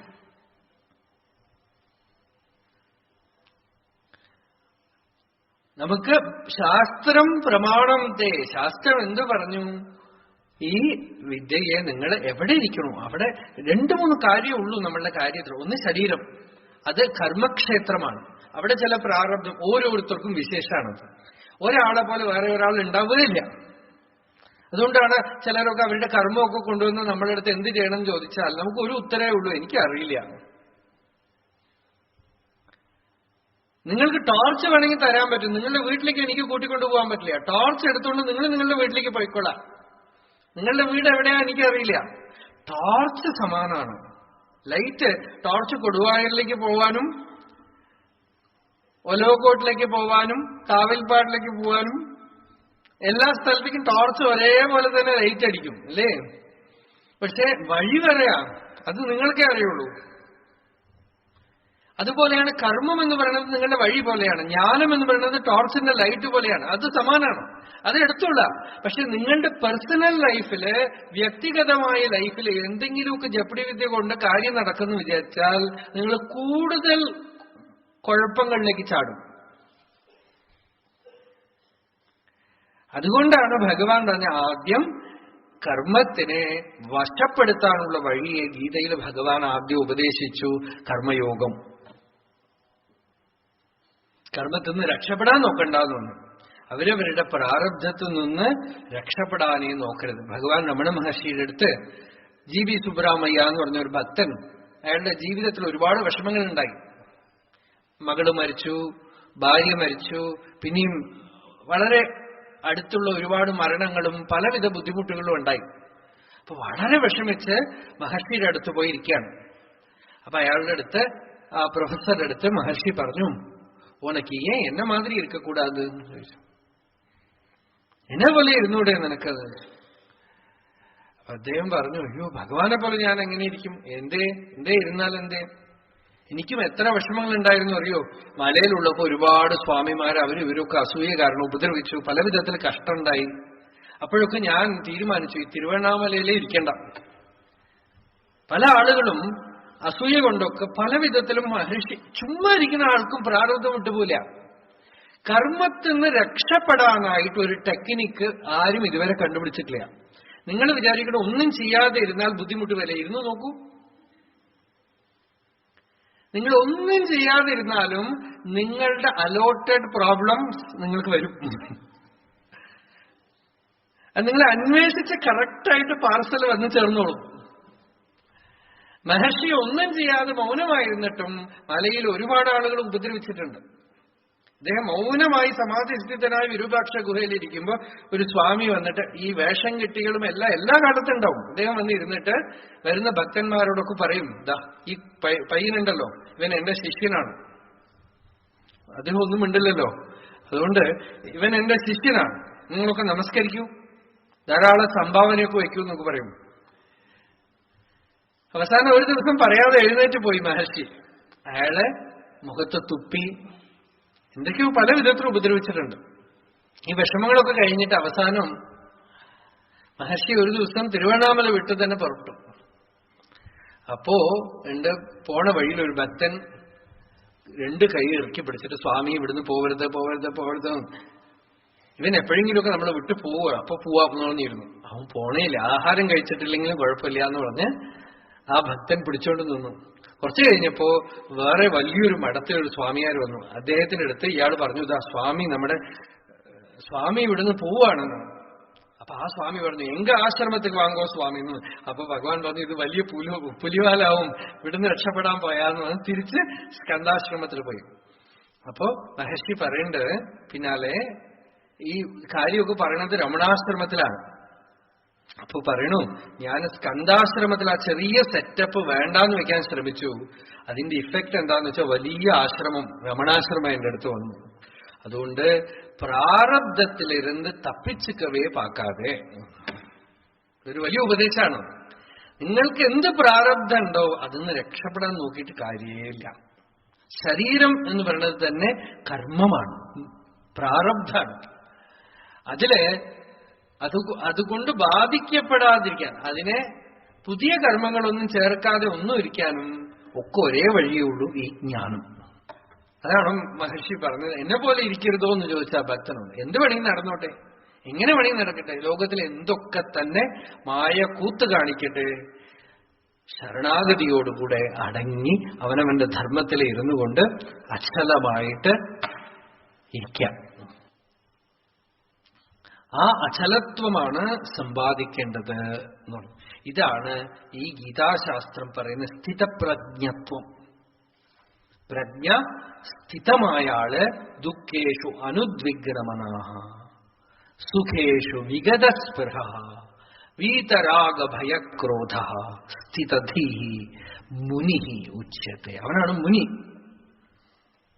മുനിയുടെ ലക്ഷണം എന്താ? ദുഃഖേഷു അനുദ്വിഗ്നമന. ദുഃഖം വരുമ്പോ വരട്ടെ.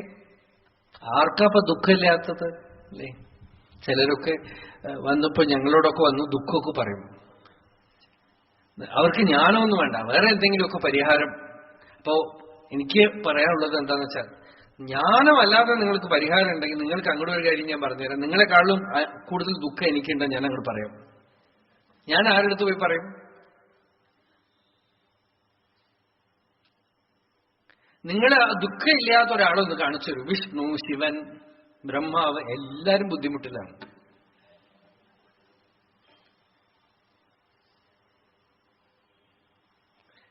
ആർക്കാ ദുഃഖമില്ലാത്ത പറയും? വിഷ്ണുവിന് കിടക്കുന്ന സ്ഥലത്ത് നേരെ ഉറങ്ങാൻ പറ്റുമോ? ഇടയ്ക്കിടയ്ക്ക് ബുസ് ബുസ് എന്ന് വന്ന് അല്ലേ? കൊതുക് കടിച്ചാൽ നമുക്ക് ഉറങ്ങാൻ വയ്യ. ഇത് ഇടയ്ക്ക് ഇങ്ങനെ ഞെളിയും. കാലിന്റെ ചുവട്ടിൽ ഇരിക്കുന്നത് മഹാലക്ഷ്മിയാണ്. ഉറങ്ങാൻ പറ്റുമോ? അല്ലേ? പാക്കറ്റിൽ 100 രൂപ ഇട്ട ആളുകൾ ഉറങ്ങണില്ല. ഇത് ലക്ഷ്മി ദേവിയെ കാലിന്റെ ചുവട്ടിൽ വെച്ച് 1000 തലയുള്ള പാമ്പിലാണ് കിടക്കുന്നത്. എങ്ങനെ ഉറങ്ങും? അതിന്റെ ഇടയിലാണ് ഭഗവാൻ ആനന്ദരൂപേ നിജബോധരൂപേ ബ്രഹ്മസ്വരൂപേ ശ്രുതിമൂർത്തിരൂപേ സച്ചിത്തസായി ഭുജഗേന്ദ്രസായി നന്ദാംഗസായി കമലാംഗസായി വടപത്രസായി. അതിനകത്തും സുഖമായിട്ടിരിക്കും. അതാണ് ഈശ്വരത്വം. ഈശ്വരനായിരിക്കുന്നത് എന്താണെന്ന് വെച്ചാൽ എല്ലാ കോലാഹലങ്ങൾക്ക് നടുവിലും പ്രശാന്തം. ശിവൻ സംഹാരം ചെയ്യുമ്പോ ആനന്ദസാന്ദ്രോ ഭവാൻ. ആചാര്യസ്വാമികൾ പറയുന്നത് കോപമൊന്നുമില്ല അത്രേ ഭഗവാന്റെ മുഖത്ത്. സംഹാര താണ്ഡവൻ ചെയ്യുമ്പോ കിം ബ്രൂമഹത്തവ സാഹസം പശുപതേ കസ്യാസ്തി ശംഭോ ഭവദ്ധൈര്യം ച ഈദൃശമാത്മനഃ സ്ഥിതിരിയം ച അന്യൈഃ കഥം ലഭ്യത്തെ ഭ്രശ്യദ്ദേവഗണം ത്രസന്മുനിഗണം നശ്യത് പ്രപഞ്ചം ലയം പശ്യൻ നിർഭയ ഏക ഏവ വിഹരതി ആനന്ദസാന്ദ്രോ ഭവാൻ. സൃഷ്ടികർത്താവായ ബ്രഹ്മാവ് നോക്കൂ, സ്പർശമില്ലാതെ യഥാ പുഷ്കര പലാശ ആപോ നശ്രിഷ്യത്തെ. ശ്രുതി പറയണു, താമരതളത്തില് എങ്ങനെ വെള്ളം ഒട്ടിപ്പിടിക്കാതിരിക്കൂ അതുപോലെ ഒരു കർമാവും ജ്ഞാനിയെ സ്പർശിക്കില്ല. അതിന് ദൃഷ്ടാന്താര ബ്രഹ്മാവ് തന്നെ. ബ്രഹ്മാവിനെ പുരാണങ്ങളൊക്കെ ഇത്തിരി ഇടിച്ചു കാണിച്ചാലും നമ്മളുടെ ബ്രഹ്മവിദ്യയുടെ ആദി ഗുരുവാണ് അദ്ദേഹം. നമോ ബ്രഹ്മാദിഭ്യോ ബ്രഹ്മവിദ്യാ സമ്പ്രദായ കർത്തൃഭ്യോ വംശ ഋഷിഭ്യോ നമോ മഹദ്ഭ്യഃ. താമരയില്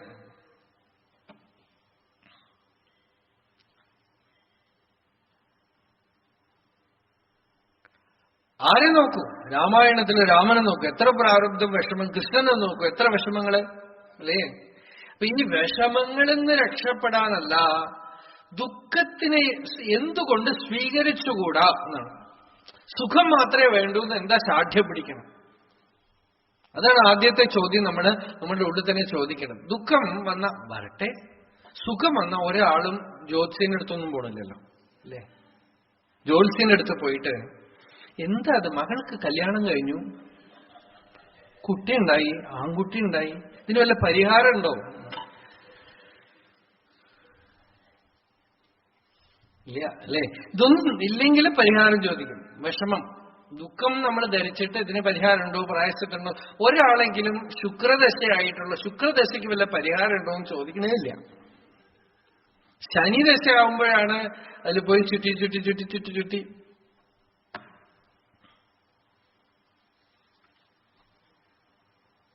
അപ്പോ ദുഃഖത്തിനെ സ്വീകരിക്കാനുള്ള തയ്യാറ് ആരുണ്ടോ? ദുഃഖം എന്ന് വെച്ചാൽ എന്തു വരും? മരണം വരും, വ്യാധി വരും, ഇഷ്ടവിയോഗം വരും, പല വിധത്തിലുള്ള വിഷമങ്ങൾ വരും. വരട്ടെ, എന്തായാലും വരാൻ പോകും. അറിവ് ആകാശകൽപ്പം എന്ന് പറഞ്ഞാൽ ഇതാണ്. എല്ലാം ഇതൊന്നും വരില്ല നമ്മൾ ധരിച്ചിരിക്കണേ. പൂച്ച പാല് കുടിക്കണ പോലെ ആരും എന്നെ കാണില്ല എന്ന് കണ്ണടച്ച് പാല് കുടിക്കണ പോലെ ഇതൊന്നും വരില്ലാന്ന്. ഇതൊക്കെ വരും, വരട്ടെ. ശ്രീരാമൻ ഭവഭൂതിയുടെ ഉത്തരരാമചരിതത്തിൽ രാമൻ പറയുന്നുണ്ട്, വളരെ വിഷമം വരുമ്പോ രാമൻ പറയാണ്, രാമോസ്മി സർവം സഹേന്ന്. ഞാൻ രാമനല്ലേ, ഒക്കെ സഹിച്ചോളാം.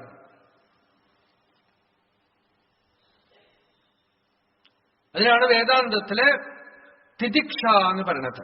സഹനം സർവ ദുഃഖാനാം അപ്രതീകാരപൂർവകം ചിന്താവിലാപരഹിതം സാ തിതിക്ഷ നിഗദ്യത്തെ.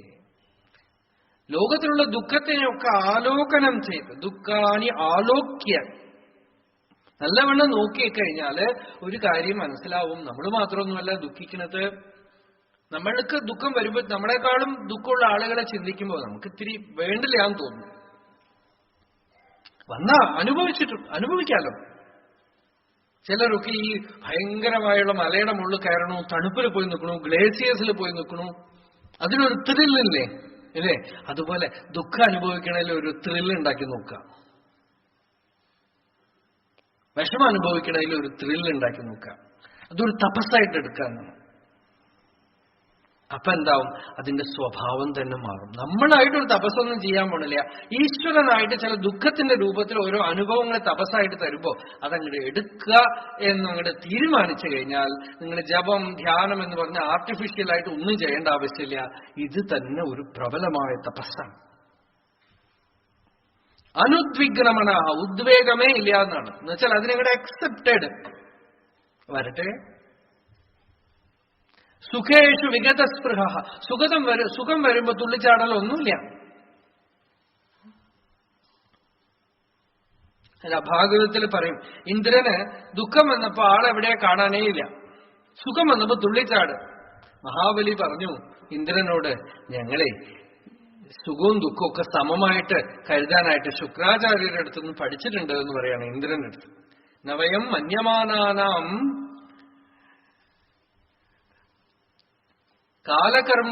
ചോദിത കർമ്മണം. ഞങ്ങൾക്ക് ഈ സത്യം അറിയണം. ഞങ്ങള് ന ഹൃഷ്യന്തി ന ശോചന്തി തത്രയൂയം അപണ്ഡിതാഹ. സത്യം അറിഞ്ഞ ആള് ഹർഷിക്കുമില്ല, ശോചിക്കുമില്ല. ഇതറിയാത്തതുകൊണ്ടാണ് നിങ്ങൾ സുഖം വരുമ്പോഴേക്കും തുള്ളിയും ദുഃഖം വരുമ്പോ ഒരേ ഡിപ്രഷൻ ആവുകയൊക്കെ ചെയ്യുന്നത്. ഒരുപാട് സുഖം വന്നു കഴിഞ്ഞാൽ ദുഃഖം സഹിക്കാനുള്ള ശക്തി പോവും. അമേരിക്കയിലാണ് ഏറ്റവും സൈക്കിക് പ്രോബ്ലംസ്. എന്താന്ന് വെച്ചാൽ എല്ലാ കംഫർട്ട്സും വന്നിട്ട് ചെറിയൊരു വിഷമം പോലും അവർക്ക് സഹിക്കാൻ വയ്യാണ്. നമ്മുടെ നാട്ടിൽ എത്ര ഭേദാ. നമ്മൾ എന്തൊക്കെ കണ്ടിരിക്കണം അല്ലേ? തിരുവണ്ണാമലയില് കാർത്തിക ദീപത്തിന് 20 ലക്ഷത്തിലധികം ആള് വന്നു.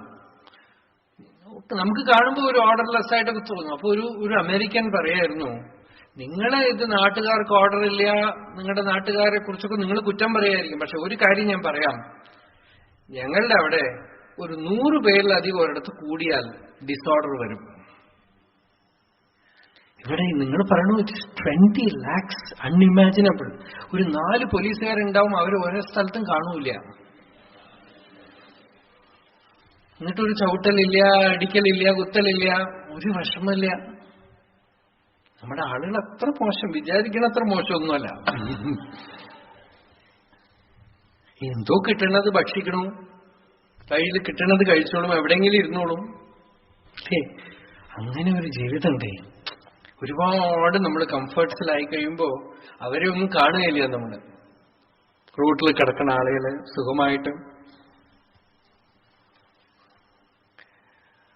അപ്പൊ ദുഃഖേഷു അനുദ്വിഗ്നമനാഹ സുഖേഷു വിഗതസ്പൃഹ വീതരാഗ ഭയക്രോധ. ജീവിതത്തിലെ രാഗം, തൃഷ്ണയില്ല. തൃഷ്ണയില്ലെങ്കിലും ഭയവുമില്ല. ഭയത്തിന് മുഴുവൻ മൂലകാരണം എന്താണെന്ന് വെച്ചാൽ എന്റെ സുഖം നഷ്ടപ്പെടുവോ. ആത്മസാക്ഷാത്കാരത്തിന്റെ ലക്ഷണം എന്താ? ജനകന് യാജ്ഞവൽക്യൻ ബ്രഹ്മോപദേശം ചെയ്തു, സ്റ്റെപ്പ് ബൈ സ്റ്റെപ്പ്. ഓരോ സ്റ്റെപ്പ് കഴിയുമ്പോഴും ജനകൻ പറഞ്ഞു, സഹസ്രം ദദാമി, നിനക്ക് 1000 പൊന്ന് തരാമെന്ന്. യാജ്ഞവൽക്യൻ പറഞ്ഞു, ഞാൻ വാങ്ങിക്കില്ല. എനിക്ക് ഉപദേശിച്ചവർ പറഞ്ഞിരിക്കണത്, നീ ഉപദേശിക്കുന്ന ആൾക്ക് പൂർണ്ണമായിട്ട് തെളിയാതെ അയാൾ തരണതൊന്നും വാങ്ങിക്കരുതെന്ന്. കുറെ പശുവിനെ നേരത്തെ വാങ്ങിച്ചു യാജ്ഞവൽക്യം. അതെന്താന്ന് വെച്ചാൽ ദക്ഷിണയല്ല. അത് പറഞ്ഞത് എനിക്ക് പശു വേണോ ആശ്രമത്തില്, നിങ്ങൾ പശു പൊന്നു കെട്ടി വെച്ചിരിക്കണം, ഞാൻ കൊണ്ടുപോവാന്ന്. ഉപദേശിച്ചിട്ട് വാങ്ങിക്കാൻ പാടില്ല എന്നാണ്. അപ്പൊ പറഞ്ഞു, ഉപദേശിച്ചു കഴിഞ്ഞ് ലാസ്റ്റിൽ ജനകൻ പറഞ്ഞു, മിഥിലാപുരിയെ തന്നെ ഞാൻ തരണമെന്ന്. ആത്മാനം ദാസി, ഞാൻ എന്നെ തന്നെ അങ്ങോട്ട് തരണു എന്ന് പറഞ്ഞപ്പോ അഭയം വൈ ജനകപ്രാപ്തോസി, നീ എപ്പോ എന്നെ തന്നെ അങ്ങോട്ട് ഉപേക്ഷിച്ചോ, സമർപ്പണം ചെയ്തു, അഭയം വൈ ജനകപ്രാപ്തോസി, ഇനി ഭയമില്ല. അഭിമാനം അങ്ങോട്ട് പോയപ്പോ ഭയം പോയി. എല്ലാ ആസുര ഗുണങ്ങളും അഹങ്കാരത്തിൻ്റെതാണ്, എല്ലാ ദൈവഗുണങ്ങളും ആത്മാവിൻ്റെതാണ്. നമ്മളിൽ തന്നെ ഈ രണ്ട് ഡയമെൻഷനുണ്ട്. ഒരു വശത്ത് നമ്മളിൽ തന്നെ അസുരനുണ്ട്, ഒരു വശത്ത് നമ്മളിൽ തന്നെ ദേവനുണ്ട്. അഹങ്കാരത്തിനോട് കൂട്ടുപിടിക്കുമ്പോഴൊക്കെ നമ്മൾ അസുരനാവും. അതാണ് ഇന്ന് ഞാൻ ഒരു കാര്യം പറഞ്ഞുകൊണ്ടിരുന്നത്. നമ്മളുടെ ഋഷികൾ വർണ്ണാശ്രമധർമ്മം എന്ന് പറഞ്ഞു. ചാതുർവർണ്ണ്യം മയാ സൃഷ്ടം ഗുണകർമ്മ വിഭാഗശ. അത് വലിയൊരു കോലാഹലാണ് ആളുകൾക്ക് ജാതി മതം അങ്ങനെയൊന്നുമല്ല. അതൊക്കെ നിസ്വാർത്ഥതയ്ക്ക് വേണ്ടിയിട്ടുള്ളതാണ്. ഋഷികൾ പറഞ്ഞു, നിന്റെ സ്വാർത്ഥതയ്ക്ക് വരുമ്പോ നീ വർണ്ണം ആശ്രമമൊക്കെ നോക്കുക. ഉദാഹരണം പറയുമ്പോൾ നിങ്ങൾക്ക് മനസ്സിലാവും. ഇപ്പോ നിനക്ക് കൊടുക്കാനുള്ളപ്പോ നീ വർണ്ണം ആശ്രമം ജാതി മതം ഒന്നും നോക്കാതെ കൊടുക്കൂ, വാങ്ങിക്കാനുള്ളപ്പോ എല്ലാം നോക്കൂ എന്ന് പറഞ്ഞു. അന്നം കൊടുക്കണോ, ഭക്ഷണം കൊടുക്കണോ, വിശക്കണവർക്കൊക്കെ കൊടുക്കൂ, അവൻ ജാതി ഏതോ മതം ഏതോ ഒന്നും നോക്കണ്ട. പണം കൊടുക്കണോ, ജാതി ഏതാണ് മതം ഏതാണ് ഒന്നും നോക്കണ്ട. വസ്ത്രം കൊടുക്കണോ, ജാതി ഏതാണ് മതം ഏതാണ് ഒന്നും നോക്കണ്ട, കൊടുക്കൂ. നീ വാങ്ങിക്കാൻ പോകുമ്പോ ഒന്ന് വെയിറ്റ് ചെയ്യാം. പക്ഷെ നമ്മൾ എന്താ ചെയ്യാന്ന് വെച്ചാൽ വാങ്ങിക്കണതൊക്കെ ജാതിയില്ല മതവും ഒക്കെ വാങ്ങിക്കും, ആര് തന്നാലും വാങ്ങിക്കും. കൊടുക്കണത് വരുമ്പോ നമ്മളുടെ ആളുകൾക്ക് മാത്രം കൊടുക്കും. നേരെ റിവേഴ്സാണ്. ഋഷികള് ആരാണ് ഈ വർണ്ണാശ്രമങ്ങളൊക്കെ വെച്ചത്, അവരൊക്കെ ഇതിനെ നേരെ റിവേഴ്സായിട്ടാണ് ഉപയോഗിച്ചത്. കൊടുക്കേണ്ട സ്ഥലത്തൊന്നും വർണ്ണ ആശ്രമമൊന്നും നോക്കാതെ കൊടുക്കുമെന്നാണ്. ഇപ്പൊ ആളുകൾക്ക് ജാതി മതം ഇല്ലാത്തത് ഒറ്റ കാര്യത്തിലേ ഉള്ളൂ, കല്യാണം കഴിക്കുന്നതിൽ മാത്രം. അതെന്താന്ന് വെച്ചാൽ നമ്മുടെ സ്വാർത്ഥതയാണ്. അപ്പൊ നമ്മൾക്ക് ജാതി മതമൊന്നുമില്ല. ബാക്കി കാര്യങ്ങളൊക്കെ വരുമ്പോൾ ഞങ്ങളുടെ ജാതിയാണ് മതമാണ് ഇതാണ് ഒക്കെ എല്ലാ സെക്ഷനും നോക്കും. എന്താന്ന് വെച്ചാൽ ഇപ്പോ അതൊക്കെ സ്വാർത്ഥം. നിങ്ങളുടെ സ്വാർത്ഥത്തിന്റെ കാര്യത്തില് നിങ്ങൾക്ക് യാത്ര ചെയ്യാനുള്ള റോഡ് ഇടുങ്ങിയതാവണം. അതിനാണ് നിയമം കിട്ടത്. നിങ്ങളുടെ സ്വാർത്ഥത വളരെ ഡേഞ്ചറസ് ആണ്. അതുകൊണ്ട് അതിന് നടക്കാൻ ചെറിയൊരു വഴിയേ ഉണ്ടാവാൻ പാടുള്ളൂ. പണം ആര് തന്നാലും വാങ്ങിക്കാമെന്നാണ്. അവൻ ഏത് ജാതിയും പണത്തിന് ജാതിയേ ഇല്ല, ആര് തന്നാലും വാങ്ങിക്കാം. സുഖഭോഗ വസ്തുക്കൾ ആര് തന്നാലും വാങ്ങിക്കാമെന്ന്.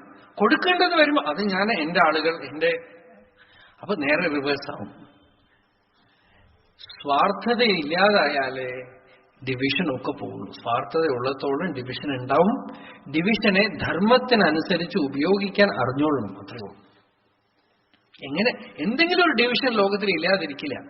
അതിന് ധർമ്മത്തിനനുസരിച്ച് ഉപയോഗിക്കാൻ. അതായത് ധർമ്മം എന്ന് വെച്ചാൽ എന്താ, എന്റെ മോട്ടീവ് സ്വാർത്ഥതയ്ക്ക് വേണ്ടി ഉപയോഗിക്കാൻ പാടില്ല, അത്രേ ഉള്ളൂ ധർമ്മം. ധർമ്മസൂക്ഷ്മം അത്രേ ഉള്ളൂ.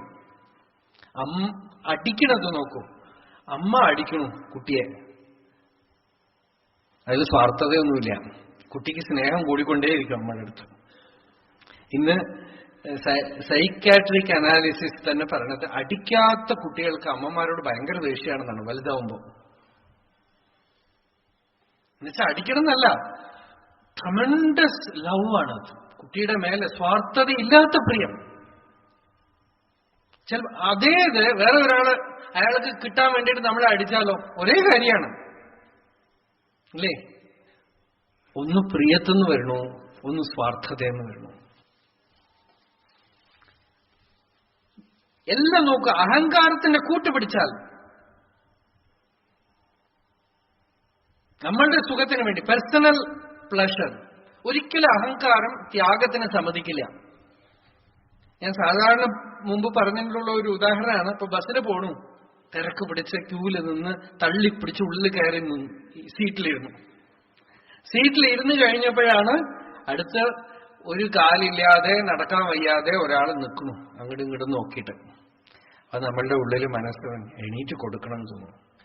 അപ്പൊ ഉള്ളിലുള്ളത് പറഞ്ഞു, മിണ്ടാതിരിക്കെ, പല ആളുകളും വരും ഇങ്ങനെ, അങ്ങോട്ട് തിരിഞ്ഞു നോക്കിക്കോളൂ, അങ്ങോട്ട് നോക്കണ്ട, ഉള്ളിൽ കുത്തിക്കൊണ്ടേയിരിക്കും. ബുദ്ധിയും മോസ്റ്റ്ലി അത് അഹങ്കാരത്തിനെ കൂട്ടുന്നു. ബുദ്ധി സത്സംഗം കൊണ്ട് സംസ്കൃതമാവുമ്പോ ഇവിടെയാണ് അറിയാം.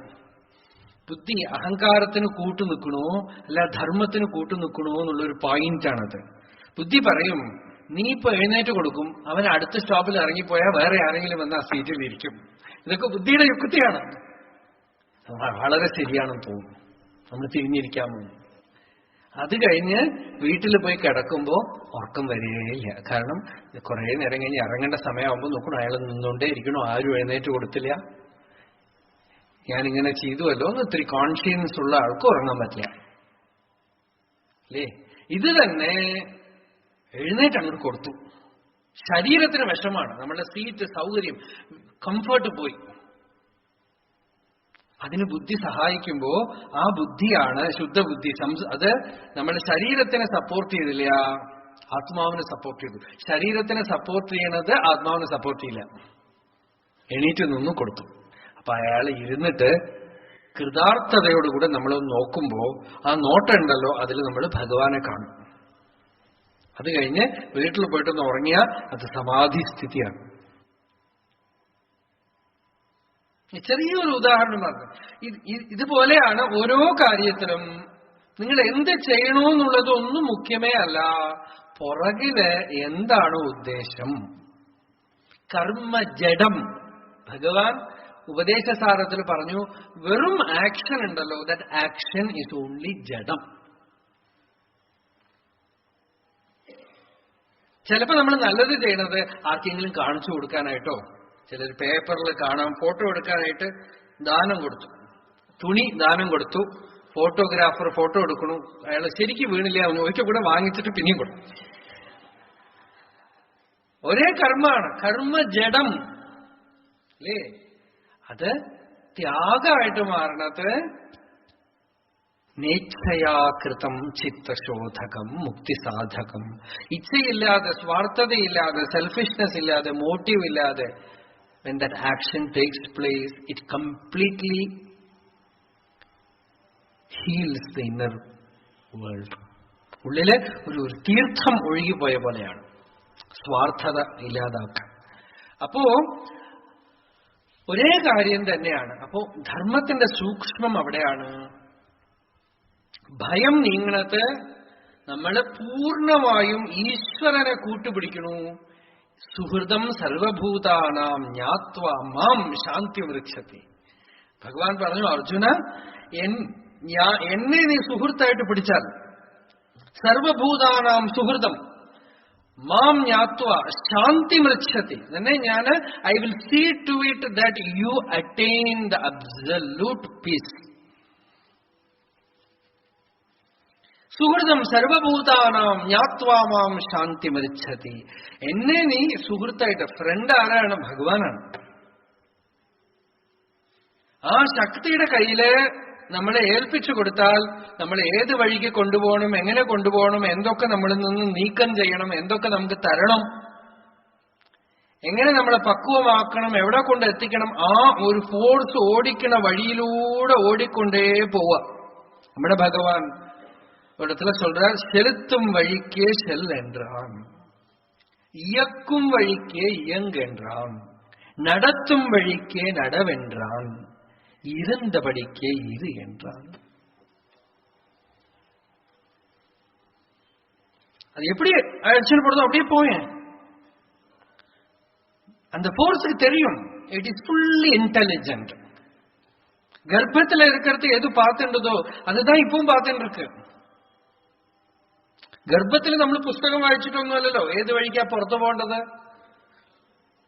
ഡോക്ടർ ഒരു പുസ്തകം ഉള്ളിൽ അയച്ചു കൊടുത്തു, കുട്ടി പുസ്തകം പഠിച്ചിട്ടാണ് തലയെ ആദ്യം പുറത്തിട്ടിട്ട് പുറത്തേക്ക് വരുന്നതെന്നുണ്ടോ? അല്ലേ? നോക്കൂ, നമ്മളുടെ കുഴപ്പം നമുക്ക് വിശ്വാസമേ ഇല്ല അത് ശരിക്കും വരുമോ. കുഴപ്പമാക്കി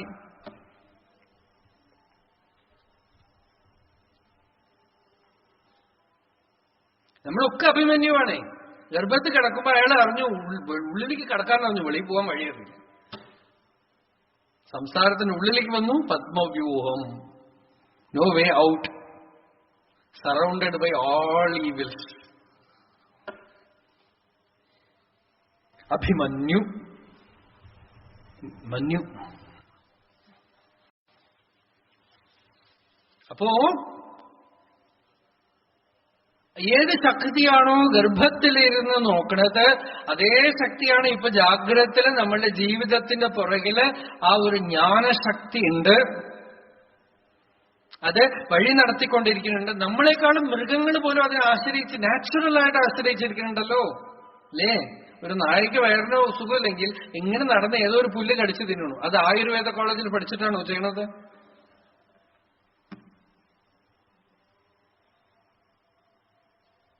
അല്ല അഷ്ടാംഗഹൃദയം പഠിച്ചിട്ടാണോ അമ്മമാര്? അല്ലേ, അഷ്ടാംഗഹൃദയക്കാരൊക്കെ തന്നെ പറയണത് ഇതൊക്കെ എങ്ങനെ കണ്ടുപിടിച്ചു എന്ന് വെച്ചാൽ ആട് മേയ്ക്കണവര് ആടിന്റെ പുറകിലൊക്കെ നടന്നിട്ടൊക്കെയാണ് കണ്ടുപിടിക്കണമെന്നാണ്. അത് നമ്മളുടെ ബുദ്ധി, നമുക്കത് ശരിക്കും നാണിക്കേണ്ട കാര്യമാണ്. എങ്കിൽ ആട് അഷ്ടാംഗഹൃദയം ഒന്നും പഠിച്ചില്ല, ആരുടെയും പുറകെ നടക്കാതെ പോയിട്ട് കണ്ടുപിടിച്ചു. ആടിനുള്ള ഇന്റലിജൻസ് നമുക്ക് എന്തുകൊണ്ട് നഷ്ടപ്പെട്ടു? V lost touch with the source അല്ലേ. ആട് സ്വതന്ത്രമായി പോയിട്ട് കുറുന്തോട്ടിയും മറ്റുമൊക്കെ പോയിട്ട് എന്തൊക്കെ മരുന്നുണ്ടോ അതൊക്കെ ഇങ്ങനെ ചെടികൾ സസ്യങ്ങൾ അത് വേണ്ട ഔഷധികളൊക്കെ പോയി തൊടുമ്പോ നമ്മള് ആടിന്റെ പുറകെ ഒന്ന് ആലോചിച്ച് നോക്കും, നാണക്കേട്. എന്നിട്ടാണ് നമ്മൾ പറയുന്നത് മനുഷ്യനാണ് ഏറ്റവും ഉയർന്ന ആള്. ആടുകൾ നോക്കിയാൽ ചിരിക്കും. ഒരു കാട്ടിലെ ഒരു കുരങ്ങൻ, ആ കുരങ്ങൻ നാട്ടിൽ പോയിട്ട് കുറച്ചു കാലം കഴിഞ്ഞ് കാട്ടിലേക്ക് പോയതാണ്.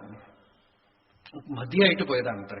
എന്താന്ന് വെച്ചാൽ നാട്ടിൽ പോകണമെന്ന് ആഗ്രഹിച്ചു പോയപ്പോ ആദ്യം തന്നെ നാട്ടിൽ പോയിട്ട് വന്ന ഒരു എക്സ്പീരിയൻസ്ഡ് കുരങ്ങൻ അതിൻ്റെ അടുത്ത് പറഞ്ഞു, നീ പോണ്ട, മഹാ അപകടം പിടിച്ചതാണ്. ഇയാൾ കേൾക്കാതെ പോയിട്ട് തിരിച്ചു വന്നിട്ട് അയ്യോ വല്ലാത്ത സ്ഥലപ്പാന്നാണ്. എന്താ പറ്റിയ നാട്ടിൽ? അയ്യോ ഇവിടെ പുലി എന്ന് വെച്ചാൽ പുലി തന്നെയാണ്, ഇവിടെ കുരങ്ങ് വെച്ചാൽ കുരങ്ങ് തന്നെയാണ് കാട്ടില്, ഇവിടെ കുറുക്കൻ എന്ന് വെച്ചാൽ കുറുക്കൻ തന്നെയാണ്. ഈ നാട്ടില് മനുഷ്യനുണ്ടല്ലോ, അവൻ ചിലപ്പോ കുറുക്കനായിരിക്കണു, ചിലപ്പോ പുലിയായിരിക്കണു, ചിലപ്പോ കുരങ്ങായിരിക്കണു. അവൻ രാവിലെ ഒരു മൃഗം, ഉച്ചയ്ക്ക് ഒരു മൃഗം, വൈകുന്നേരം ഒരു മൃഗം. Most unpredictable. എന്ന് പറഞ്ഞു അത്രയും. ആ കുരങ്ങന്മാര് രണ്ടുപേര് കാട്ടിൽ താമസിക്കുമ്പോ ഒരു കുട്ടിക്കുരങ്ങ് വന്നിട്ട് പറയാണ്, നോക്കൂ അവിടെ ആരോ മരിച്ചു കിടക്കണമെന്ന് പറഞ്ഞു. ആരാന്ന് ചെന്ന് നോക്കുമ്പോ രണ്ട് മനുഷ്യന്മാര് പരസ്പരം അടിച്ചിട്ട് മരിച്ചു കിടക്കും. എങ്ങനെ മരിച്ചു? രണ്ടുപേരുടെ കയ്യിലും കത്തിയുണ്ട്, അവരുടെ അടുത്ത് ധാരാളം സ്വർണ്ണമുണ്ട്. അപ്പോ അതിനു വേണ്ടിയിട്ടാണ് പരസ്പരം അടിച്ച് കുത്തി മരിച്ചിരിക്കുന്നത്. അപ്പൊ ഈ കുട്ടിക്കുരങ്ങ് തള്ളക്കുരങ്ങിന്റെ അടുത്ത് ചോദിച്ചു, ഇവരെന്തിനാ ഇങ്ങനെ മരിച്ചത്? അതിനു വേണ്ടിയിട്ടാണ്, ഈ സ്വർണത്തിന്. അത് വേഗം പോയിട്ട് അതിനടുത്ത് കടിച്ചു നോക്കി, ഒരു ടേസ്റ്റും ഇല്ല. അപ്പൊ അത് ചോദിച്ചു, ഇത് തിന്നാനൊന്നും കൊള്ളില്ലല്ലോ, പിന്നെ എന്തിനാ ഇതിനു വേണ്ടി ചണ്ട കൂടിയെന്ന് വെച്ചു. അത് അവര് മനുഷ്യരല്ലേ, അവർക്ക് വിവരമില്ല. അത് കുരങ്ങായിരുന്നെങ്കിൽ ചെയ്യില്ല എന്ന് പറഞ്ഞത്. അത് മനുഷ്യരല്ല, ബുദ്ധിയില്ല. പാവ മനുഷ്യർ. നമ്മളാണ് അഭിമാനിക്കുന്നത്, നമ്മള് മനുഷ്യനായിട്ടിരിക്കണം എന്ന് പറഞ്ഞു. മനുഷ്യൻ ഇത്തിരി വല്ല മൃഗമായിട്ടിരുന്ന ഇത്തിരി ബെറ്റർ ആണെന്ന് തോന്നുന്നു. അതിന് ഈശ്വരന്റെ പ്രകൃതിയിലെ ഇന്റലിജൻസ് കംപ്ലീറ്റ് ആയിട്ട് ഭരിച്ചുകൊണ്ടിരിക്കുന്നുണ്ട്. അവർക്ക് പ്രകൃതി ഉണ്ട് അവരുടെ ഉള്ളില്. അവരുടെ ദേഷ്യം, കാമം, കോപം ഒക്കെ പ്രകൃതിയാണ്. നമ്മളുടെ ഉള്ളിൽ, മനുഷ്യന്റെ ഉള്ളിൽ വരുമ്പോൾ പ്രകൃതി മനസ്സായിട്ട് മാറുന്നു. മൃഗങ്ങളിൽ മനസ്സ് കാണും, പക്ഷെ അത് മനസ്സല്ല, അത് പ്രകൃതിയാണ്. അവരുടെ മെമ്മറി, അവരുടെ അറിവ്, അവരുടെ ദ്വേഷം, അവരുടെ കോപം, അവരുടെ കാമം ഒക്കെ പ്രകൃതിയാണ്. അതേ പ്രകൃതി മനുഷ്യനിൽ വരുമ്പോ പതുക്കെ അങ്ങനെ ആകാശകൽപ്പമാവാൻ ശ്രമിക്കുമ്പോ അത് മനസ്സാവാണ്. ഒരു ഇന്റർമീഡിയറ്റ് സ്റ്റേറ്റ് ആണ്. ഇനിയിപ്പോ തിരിച്ച് നമ്മുടെ മനസ്സിനെ പ്രകൃതിയാക്കാൻ ശ്രമിക്കുന്നത് വിഡ്ഢിത്താണ്. ആളുകൾക്ക് പറയണത് നാച്ചുറലായിട്ട്, നമുക്ക് നാച്ചുറലായിട്ട് ഇരിക്കാനേ പറ്റില്ല. അതൊരു വിഡ്ഢിത്തമാണ്. മനുഷ്യൻ നാച്ചുറലായിട്ടിരിക്കണം. നാച്ചുറലായിട്ടിരിക്കാനേ പറ്റില്ല. Nature is over for you. The moment you have become a human being, nature is over, now only mind.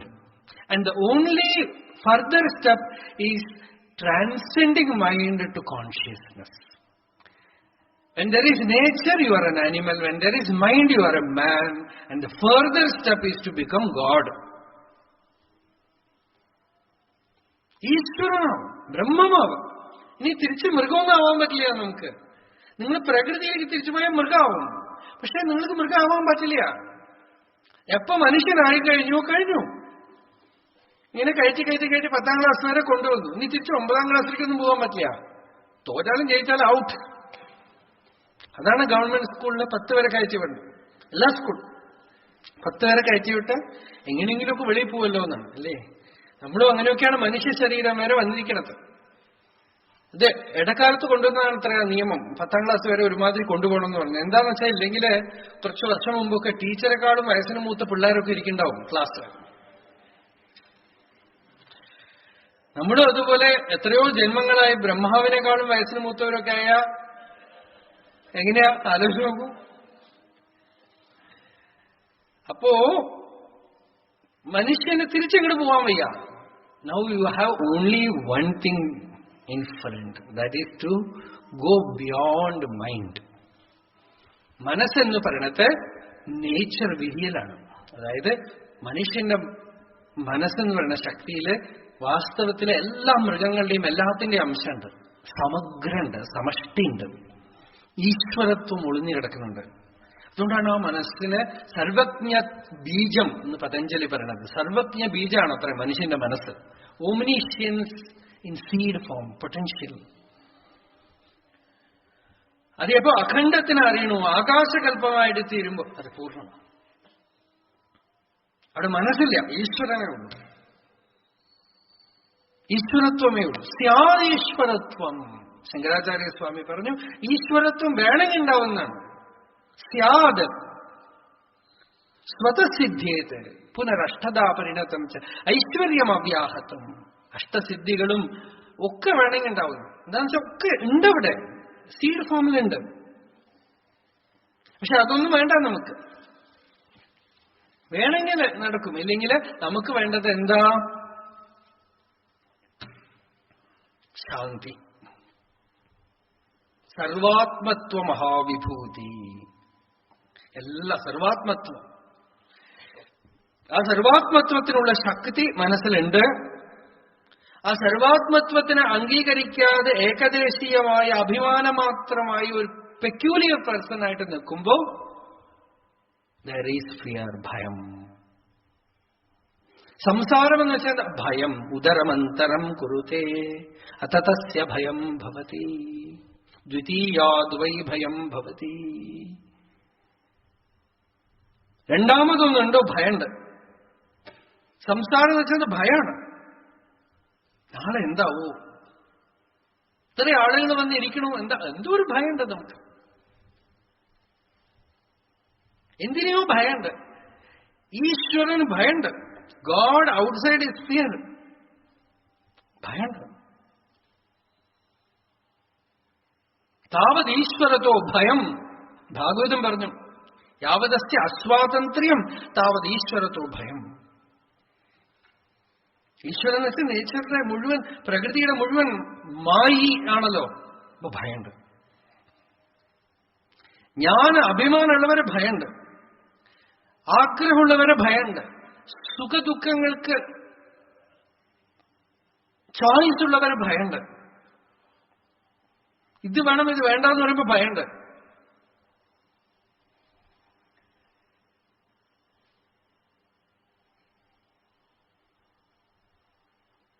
ആത്മാവിനെ സ്വീകരിക്കുമ്പോൾ എല്ലാ ദൈവീ ഗുണങ്ങളും വരും. നമ്മളുടെ ജീവിതത്തിനെ സ്വീകരിക്കുമ്പോൾ, ശരീരത്തിനെ സ്വീകരിക്കുമ്പോൾ, മനസ്സിനെ സ്വീകരിക്കുമ്പോൾ, പേഴ്സണൽ ഗെയിനെ സ്വീകരിക്കുമ്പോൾ എല്ലാ ദുരിതങ്ങളും സഫറിംഗ് വിൽ കം. ഭാഗവതത്തില് ആ പരുന്ത് ആകാശത്തിൽ പറക്കുമ്പോ കാക്കകൾ ഓടിച്ചോടിച്ചോടിച്ചോടിച്ച് കൊത്തി. ആ അവധൂതൻ നോക്കിക്കൊണ്ടേയിരുന്നു. അവസാനം എന്താ കാര്യം കണ്ടപ്പോ ഒരു മാംസ കഷ്ണം പിടിച്ചോണ്ട് പറക്കുകയാണ്. അതിനെ അങ്ങോട്ട് വിട്ടപ്പോ കാക്കകളൊക്കെ പോയിരുന്നു. ഈ ജീവിതത്തിന് നമ്മളുടെ ഈ പേഴ്സണൽ ലൈഫ് മാംസം ഈ ശരീരത്തിനെ പിടിച്ചോണ്ടിരിക്കണത്തോളം ഭയം. അതിനെ അങ്ങോട്ട് വിട്ടുകളഞ്ഞു സ്വതന്ത്രമായി. അപ്പോ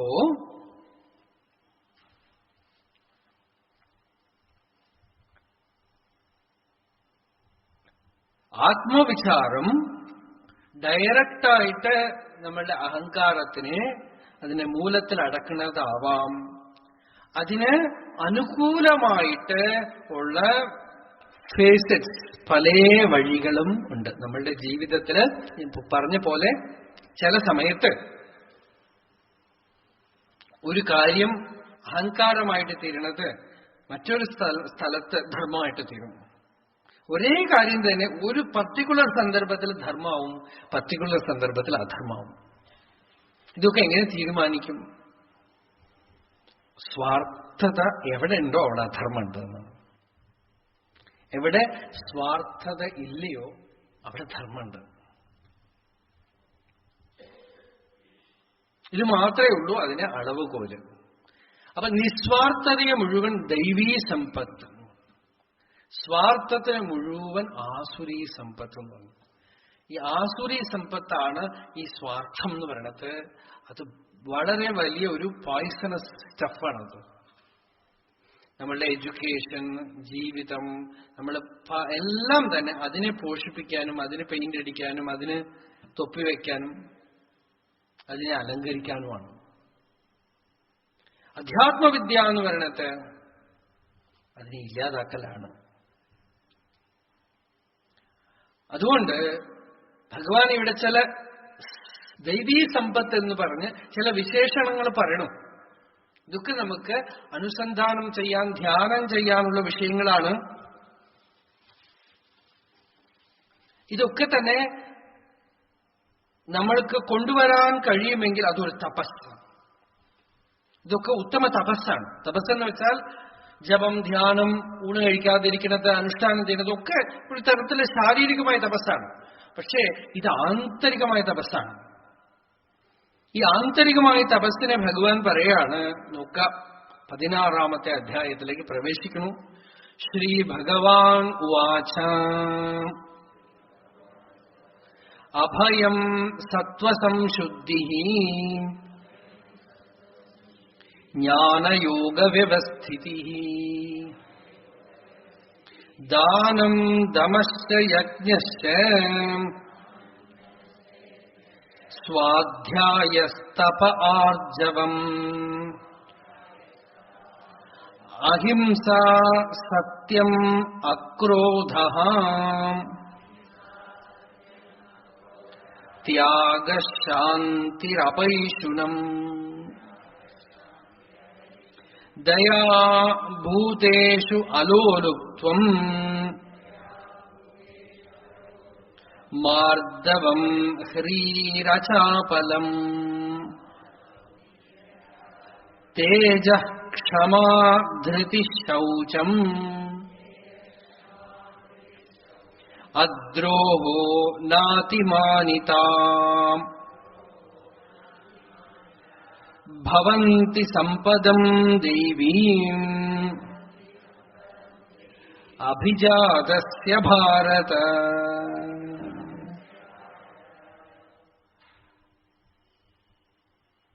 മുപ്പത്തിരണ്ടോളം ലക്ഷണങ്ങൾ ഭഗവാൻ ഇവിടെ ഓരോന്നായി എടുത്ത് പറയാണ്. അഭയം സത്വസംശുദ്ധി ജ്ഞാനയോഗ വ്യവസ്ഥിതി ദാനം ദമശ്ച യജ്ഞശ്ച സ്വാധ്യായഃ തപഃ ആർജവം അഹിംസ സത്യം അക്രോധഃ ത്യാഗഃ ശാന്തിഃ അപൈശുനം ദയാഭൂതേഷു അലോലുപ്ത്വം മാർദ്ദവം ഹ്രീഃ അചാപലം തേജ ക്ഷമാ ധൃതി ശൗചം അദ്രോഹോ നാതിമാനിത. ഇത്രയും 27 ലക്ഷണങ്ങൾ. ഭവന്തി സമ്പദം ദേവീം അഭിജാതസ്യ ഭാരത. ഇത്രയും ലക്ഷണങ്ങൾ ഭഗവാൻ പറഞ്ഞു. അതിൽ നോക്കൂ, ആദ്യത്തെ ലക്ഷണം തന്നെ അഭയം. ഭയമില്ലായ്മ ഒരു ദൈവീ ഗുണം. ഇപ്പൊ പല ആളുകൾക്കും ഒന്നിനും ഭയമില്ല. തോന്നിയ വാസ്തം കാണിക്കാൻ ഭയമില്ല, ചതിക്കാൻ ഭയമില്ല, ടെററിസത്തിന് ഭയമില്ല. അല്ലേ? അതാണോ ഭയം? അത് ഭയമാണ്.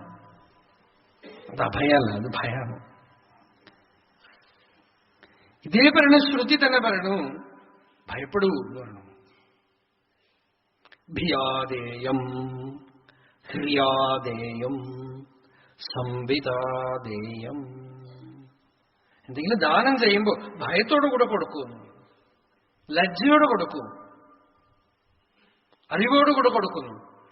നോക്കൂ, ഭയം എന്നുള്ള വികാരം ഈ പെർഫെക്റ്റ് ഓർഡറിലാണ്. ഭയം എന്നുള്ള വികാരം എവിടെ ഇരിക്കണോ അവിടെ ഇരിക്കണം. സംസാരത്തിനെ കണ്ട് ഭയപ്പെട്ട ശിഷ്യനെ ഗുരു വിളിക്കണു, നീ വിദ്വാനാണ്, വിവേകിയാണ്. കാരണം നീ ജനനം മരണം എന്നുള്ളതിനെ കണ്ടു ഭയപ്പെടുന്നു.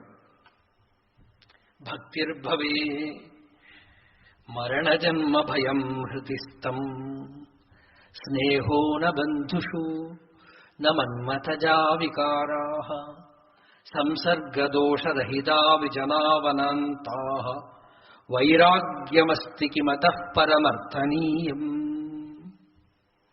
ഭർതൃഹരി പറഞ്ഞു, ഭക്തിർഭവേ, പരമേശ്വരനടുത്ത് ഭക്തി. ഉള്ളിലൊരു ഭയം ഉണ്ടെന്നാണ്. എന്താ ഭയം എന്ന് വെച്ചാൽ മരണജന്മ ഭയം ഹൃദിസ്ഥം. പുനരപ്പി ജനനം പുനരപ്പി മരണം. ഭയം. വിവേകി ശാസ്ത്രപ്രമാണം കൊണ്ട് ഭയമുള്ളവനാണെന്നാണ് സൂത്രഭാഷ്യക്കാരൻ പറഞ്ഞത്. ആദ്യം ഭയത്തിനെ അങ്ങോട്ട് പറയാം, പിന്നെ അഭയം പറയാം. സൂത്രഭാഷ്യക്കാരൻ പറയണത് ശാസ്ത്രപ്രമാണജനിത ഭീതിയുക്ത. ശാസ്ത്രപ്രമാണം കൊണ്ടൊരു ഭയം ഉണ്ടത്രേ വിവേകിക്ക്. അത് എന്ത് ഭയാന്ന് വെച്ചാൽ നമ്മൾക്കറിയാം നമ്മളുടെ കാര്യം എന്താ മരിക്കണ വരെ ഒന്ന് ജീവിച്ചു പോകണം, അത്രേ ഉള്ളൂ. ഏനക്കേനാപ്പി. ശാസ്ത്രപ്രമാണജനിതമായ ഭയമുള്ളവന്റെ കാര്യം എന്താണെന്ന് വെച്ചാൽ അയാൾക്കറിയാം മരണം അവസാനമല്ല എന്നറിയാം. അതുകൊണ്ട് ഈ ശരീരം അവസാനിക്കുന്നത് കൊണ്ട് ഇവിടുന്ന് ദുരിതമൊന്നും അവസാനിക്കില്ല. ഉപനിഷത്തില് പഞ്ചാഗ്നി വിദ്യ എന്ന് പറഞ്ഞ് ചാന്തോഗ്യ ഉപനിഷത്ത് പറയണു, മരിച്ചു കഴിഞ്ഞാൽ ജീവൻ എന്ത് ചെയ്യണു അത്രേ? ഇവിടുന്ന് രംഹതി സംപരിഷ്വക്ത പ്രശ്നനിരൂപണാഭ്യാം. ബ്രഹ്മസൂത്രത്തിലെ ഒരു സൂത്രമാണ്, ജീവൻ ഇവിടുന്ന് പോകുമ്പോ എല്ലാം പെറുക്കിക്കെട്ടിക്കൊണ്ട് പോകണമെന്നാണ്. എല്ലാം പെറുക്കിക്കെട്ടിക്കൊണ്ടെന്ന് വെച്ചാൽ നിങ്ങൾക്ക് ഒരു പക്ഷെ കേട്ടാൽ ആശ്ചര്യം തോന്നും. ശങ്കരാചാര്യർ പറഞ്ഞത് ശരീരത്തിനെ മുഴുവനും കൊണ്ടുപോകണമെന്നാണ്. സൂക്ഷ്മ ശരീരം മാത്രമല്ല, ശരീരത്തിന്റെ സൂക്ഷ്മാംശങ്ങൾ മുഴുവൻ പെറുക്കിക്കൊണ്ടു പോകണം. ഇവിടെയുള്ള ധർമാധർമ്മ സംസ്കാരങ്ങളടക്കം സർവൈഹി ഭൂതസൂക്ഷ്മൈഹി, കണ്ണ്, ചെവിയും ഇന്ദ്രിയങ്ങൾ, ഈ എന്തൊക്കെ ഉണ്ടോ അതൊക്കെ പെറുക്കി കെട്ടി ബാഗിലാക്കിയിട്ട് പുറപ്പെടണമെന്നാണ്. അപ്പൊ ഇവിടെ ശരീരം ഉണ്ടല്ലോ, അത് വെറും ഈ പാമ്പ് അഴിച്ചിടുന്ന പോലെയുള്ള ഒരു ചട്ട മാത്രമാണെന്നാണ്, പുറന്തുണ്ടാണെന്നാണ് പറയുന്നത്. യഥാ അഹിർ നിർലുയിനി മൃതഃ വൽമീകേ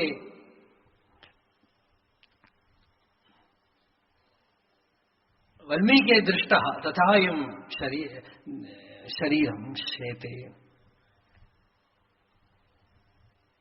ഉള്ളിലുള്ള മുഴുവൻ പെറുക്കി കെട്ടിക്കൊണ്ടുപോകും. അപ്പോ ഇവിടെ നിന്ന് പോയിട്ട് എന്ത് ചെയ്യും? എവിടെയെങ്കിലും പിതൃലോകത്തിലോ അവിടെ എവിടെയോ അടുത്ത ശരീരത്തിലേക്ക് പോണതിന് മുമ്പ് എന്തൊക്കെ ട്രാവലിംഗ് അറിയോ.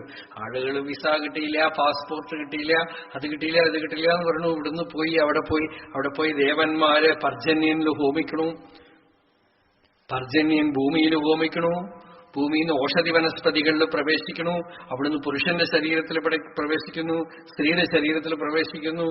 ഒരു 9 മാസം അതിനകത്ത് കിടന്ന് അല്ലേ, ഇതൊക്കെ ബുദ്ധിമുട്ടാ. നോക്കൂ, AC കമ്പാർട്ട്മെന്റ് കിട്ടിയിട്ടില്ലെങ്കിൽ നമ്മൾ ട്രെയിനിൽ പോകില്ല. ഗർഭത്തിന്റെ ഉള്ളില് മിനിസ്റ്റർ ആവട്ടെ ആരാവട്ടെ AC വലുത് ഇട്ട് കൊടുക്കാൻ പറ്റൂ?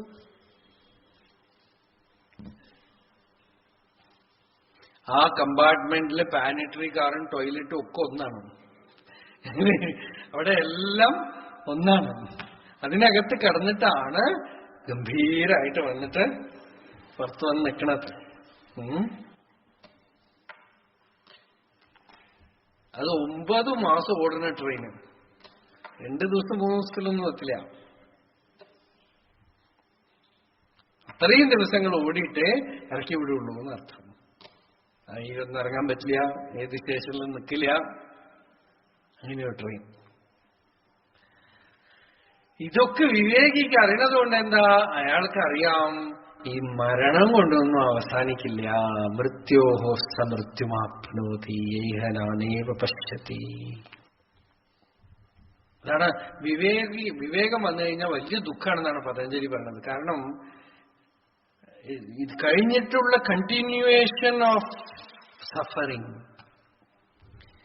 Simply dying will not rescue you. മരിക്കണതുകൊണ്ട് അവസാനിച്ചില്ല എന്ന് അറിയണതുകൊണ്ട് എന്താ, അയാളുടെ ഭയം സമ്പൂർണമായ വിജയത്തിലാണ് നിൽക്കുന്നത്. അപ്പോ അഭയം എന്താന്ന് വെച്ചാൽ ധർമ്മത്തില് യാതൊരു ഭയവുമില്ലാതെ സഞ്ചരിക്കാനുള്ള ഉറപ്പാണ് അഭയം. ഭയത്തിനെ അയാൾ എന്ത് ചെയ്തു, ഭയത്തിനെ ലോകത്തിലേക്ക് തിരിച്ചു വെച്ചു. നമ്മൾ ഭയത്തിനെ ഭഗവാന്റെ അടുത്താണ് തിരിച്ചു വെച്ചിരിക്കുന്നത്. അഭയേ ഭയദർശന. അയ്യോ ഞാനില്ലാതായിരുന്നു, ഇതൊന്നും ഇപ്പൊ ഒന്നും വേണ്ട, അതൊക്കെ വയസ്സായിട്ട് குழந்தைகளுக்கெல்லாம் ஊட்டுறத செல்வாள்லாம் இப்பெல்லாம் சொல்லிக் கொடுக்கறாளோ தெரியாது. அதுக்கே ஜென்மனாவே ஜெனட்டிக்கலே பக்தி வரத்துக்கு சாத்தியதை இல்லை. அதுக்கு சாப்பாடு கொடுக்கறது, சாப்பிடலைன்னா சாமி வந்து கண்ணை குத்தும்.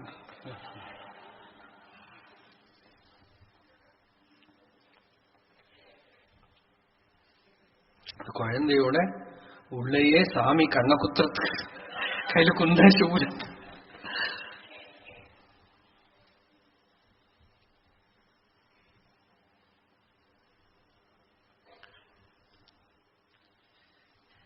അഭയേ ഭയദർശന. അഭയം ഭക്തിയിനാല് ശരണാഗതിയിനാല് അഭയം വരുത്ത്, അദ്വൈത ജ്ഞാനത്തിനാല് അഭയം വരുത്ത്, ആത്മജ്ഞാനത്തിനാല് അഭയം വരുത്ത്. அஞ்சுவது யாதொன்றுமில்லை அஞ்ச வருவதுமில்லை நமனையும் அஞ்சும். அப்பர் சுவாமிகள் தேவாரம், அந்த தேவாரத்தில் அவர் சொல்றார், யமனையும் நாங்க பயப்பட மாட்டோம். இது பயப்படுறதுக்கு ஏதாவது இருந்தா தானே. கற்றுணை பூட்டி ஒரு கடலினுள் பாய்ச்சினும் தத்துணையாவது நமசிவாயவே. கல்ல கட்டி கடல் எடுத்து போட்டாலும் நமசிவாயவே. அப்படி ஒரு தைரியம். ശാസ്ത്ര പ്രമാണമായ ബുദ്ധി, സത്വഗുണ സമ്പന്നമായ ബുദ്ധി, ഭഗവതാശ്രയം ഉള്ള ബുദ്ധി ഭയത്തിനെ കടക്കണം. ഭഗവാൻ പറഞ്ഞു, അർജുന സ്വൽപമപ്യസ്യ ധർമ്മസ്യ ത്രായത്തെ മഹതോ ഭയാത്. ട്രെയിനിൽ കയറിയിരിക്കുന്നവരെ പടിയുണ്ട്. അയ്യോ ട്രെയിന് പോയി പോകുമ്പോൾ കയറി ഇരുന്ന് കഴിയുമ്പോൾ സ്റ്റേഷനിൽ പുറപ്പെട്ടിട്ടില്ലെങ്കിലും ഒരു സമാധാനമല്ലേ അല്ലേ?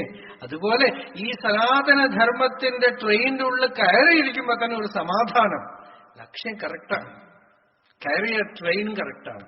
ചിലപ്പോൾ ട്രെയിനിൽ മാറി കയറി കഴിഞ്ഞ് കുഴപ്പമുണ്ടാവും. എറണാകുളത്തേക്ക് പോകേണ്ടതാണ്, കയറിയത് കോഴിക്കോട്ടേക്ക്.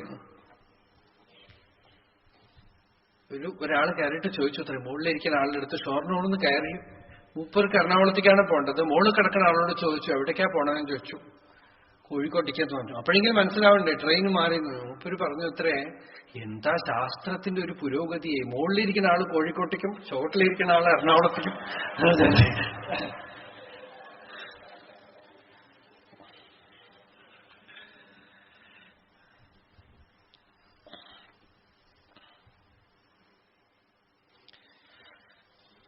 മുമ്പിൽ തന്നെ ഒരു അഭയമുണ്ട്, ധർമ്മത്തിൽ തന്നെ ഒരു അഭയമുണ്ട്. ആ ധർമ്മത്തിന്റെ ഉള്ളിൽ വരുമ്പോ ഒരു അഭയം. അഭയം സർവഭൂതേഭ്യ.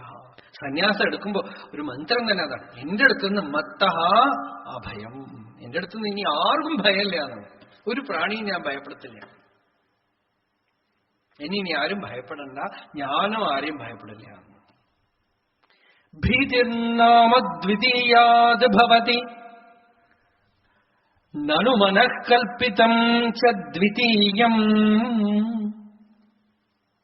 തേനൈക്യഭ്യാസശീലോ ഹൃദയമിഹ യഥാശക്തി ബുദ്ധ്യാ നിരുന്ധ്യാ മായാവിദ്ധേതു തസ്മിൻ പുനരപി ന തഥാ ഭാതി മായാധിനാഥം തം ത്വാ ഭക്ത്യാ മഹത്യാ സതതമനുഭജന്നേവ ഭീതിം വിജഹ്യാം. ഭീതിർനാമ ദ്വിതീയാത് ഭവതി, ദ്വിതീയാത് വൈഭവം ഭയം ഭവതി എന്ന ശ്രുതി. സ്വപ്നത്തില് പലത് കാണണ പോലെ തന്നെയാണ് ജാഗ്രതത്തിലും പലത് കാണുന്നത്. സ്വപ്നത്തിൽ എങ്ങനെ നമ്മൾ മാത്രമേ ഉള്ളൂ എങ്കിലും പലത് തോന്നുന്നു, അതുപോലെ ജാഗ്രതത്തിലും തോന്നുന്നു. പലത് വാസ്തവത്തിൽ ഇല്ല. അറിഞ്ഞ യോഗിക്ക് ആരോടും ഭയമില്ല, ഒന്നും ഭയമില്ല. രാമകൃഷ്ണ പരമഹംസരുടെ ഗുരു തോതാപുരി മഹാരാജ് വലിയ മഹായോഗിയായിരുന്നു. ശ്രീരാമകൃഷ്ണ പരമഹംസരുടെ സമാധിക്ക് ശേഷമൊക്കെ തന്നെ അദ്ദേഹം ഉണ്ടായിരുന്നു. പക്ഷെ അദ്ദേഹം എവിടെയും ബേലൂർ മഠം വന്നു. രാമകൃഷ്ണ പരമഹംസരുടെ ശിഷ്യന്മാരൊക്കെ പ്രസിദ്ധമായിട്ട് ഇതൊക്കെ എന്റെ ശിഷ്യന്മാരുടെ ശിഷ്യനാണെന്നൊന്നും പറഞ്ഞിട്ട് വന്നില്ല. സ്വതന്ത്രമായിട്ട് അകുതോ ഭയനായിട്ട് സഞ്ചരിച്ച ഒരു അവധൂതൻ. അദ്ദേഹം ദക്ഷിണേശ്വരത്തില് അഗ്നിയെ ആധാനം ചെയ്തിരിക്കുമ്പോ രാമകൃഷ്ണദേവൻ തന്നെ പറഞ്ഞു അത്രേ, ഇവിടെ വേറെ ചില ജീവികളൊക്കെ ഉണ്ട്, ഒരു ബ്രഹ്മരക്ഷസ് ചിലർക്കൊക്കെ ദർശനം വരുന്നുണ്ട് എന്നൊക്കെ പറഞ്ഞു അത്രേ. ഒരു ദിവസം ഈ തോതാപുരി ധ്യാനത്തിൽ ഇരിക്കുമ്പോ അത് വന്ന് ഇരുന്നു എന്നാണ് പറഞ്ഞത്. തോതാപുരി പറഞ്ഞു, തത്വമസി, നീ ബ്രഹ്മമാണ്. ഇതറിയാത്തത് കൊണ്ടാണല്ലോ ഇങ്ങനെ അറിഞ്ഞു നടക്കണത്. അത് നിവൃത്തമായത്രേ തോതാപുരിയുടെ അനുഗ്രഹം കൊണ്ട്. രണ്ടാമതൊരു വസ്തു കാണാത്തവൻ എല്ലാത്തിനെയും അനുഗ്രഹിക്കും. രണ്ടാമതൊരു വസ്തു കാണുന്നവൻ എല്ലാത്തിനെയും ഉപദ്രവിക്കും.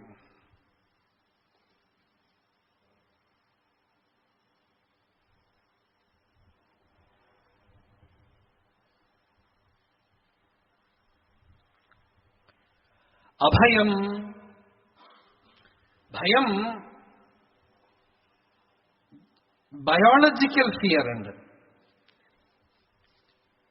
തീ തൊടാൻ പാടില്ല, അത് ആവശ്യമാണ് അല്ലേ? ആ ഭയമില്ലാത്ത ഭൂഷണാണ്. ആദിത്യസ്യ ഗതാഗതൈഃ അഹരഃ സംക്ഷീയത്തെ ജീവിതം വ്യാപാരൈർബഹുഭാര കാര്യഗുരുഭിഃ കാലോപി ന ജ്ഞായത്തെ ദൃഷ്ട്വാ ജന്മജരാ വിപത്തി മരണം ത്രാസശ്ച നോത്പദ്യത്തെ പീത്വാ മോഹമയീം പ്രമാദമതിരാം ഉന്മത്തഭൂതം ജഗതേ. ഭർതൃഹരി പറയണു, ദൃഷ്ട്വാ ജന്മജരാ വിപത്തി മരണം ത്രാസശ്ച നോത്പദ്യത്തെ. ഇവിടെ ജനനം മരണം ഇതൊക്കെ കണ്ടിട്ട് നിനക്ക് ഭയം തോന്നണില്ലേ? ഭയം, ഇത് കണ്ടിട്ട് ഭയം തോന്നണില്ലേന്നാണ്. മൃത്യു അടുത്ത് വന്ന് നിൽക്കുമ്പോൾ ഡുക്രഞ്ജീകരണ എന്ന് പറയുന്നത് അഭയാണോ? സംപ്രാപ്തേ സന്നിഹിതേ കാലേ നഹി നഹി രക്ഷതി ഡുക്രഞ്ജീകരണേ. യമനെ കണ്ടിട്ട് ഭയമില്ലെങ്കിൽ അപ്പൊ ഭയത്തിനൊരു സ്ഥാനമുണ്ട്. Psychologically, both psychologically and physically, the fear should be intelligence, supported by intelligence. അപ്പൊ എങ്ങനെയാ മൃത്യുവിനെ കണ്ട് ഭയം, വ്യാധിയെ കണ്ട് ഭയം, അജ്ഞാനത്തിനെ കണ്ട് ഭയം, പുനർജന്മത്തിനോടുള്ള ഭയം, ഇതൊന്നും ഇല്ലെങ്കിൽ അത് ഫൂളിഷ്നെസ് ആണ്.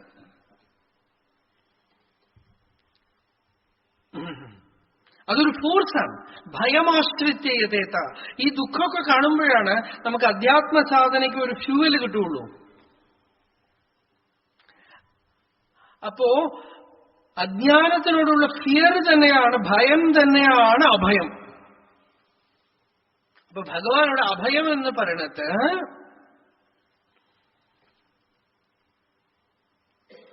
വിവേകമാണ്. സാധനയിൽ അഭയം എന്താന്ന് വെച്ചാൽ അധ്യാത്മ ജീവിതത്തിൽ സഞ്ചരിക്കാൻ യാതൊരു ഭയമില്ല. ആളുകൾക്ക് ഭയം എവിടെയാന്ന് വെച്ചാൽ അവിടെയാണ്. നാളെ നമ്മളെ ആരും നോക്കും. ചിലരൊക്കെ കല്യാണം കഴിക്കുന്നത് ആരെങ്കിലും നോക്കാൻ വേണ്ടിയിട്ടാണ്. അവര് നമ്മളെ നോക്കുന്ന ആളാണ്. എന്നിട്ട് അവരെ നോക്കിക്കൊണ്ടിരിക്കുകയാണ് അത്രയും കഴിയും.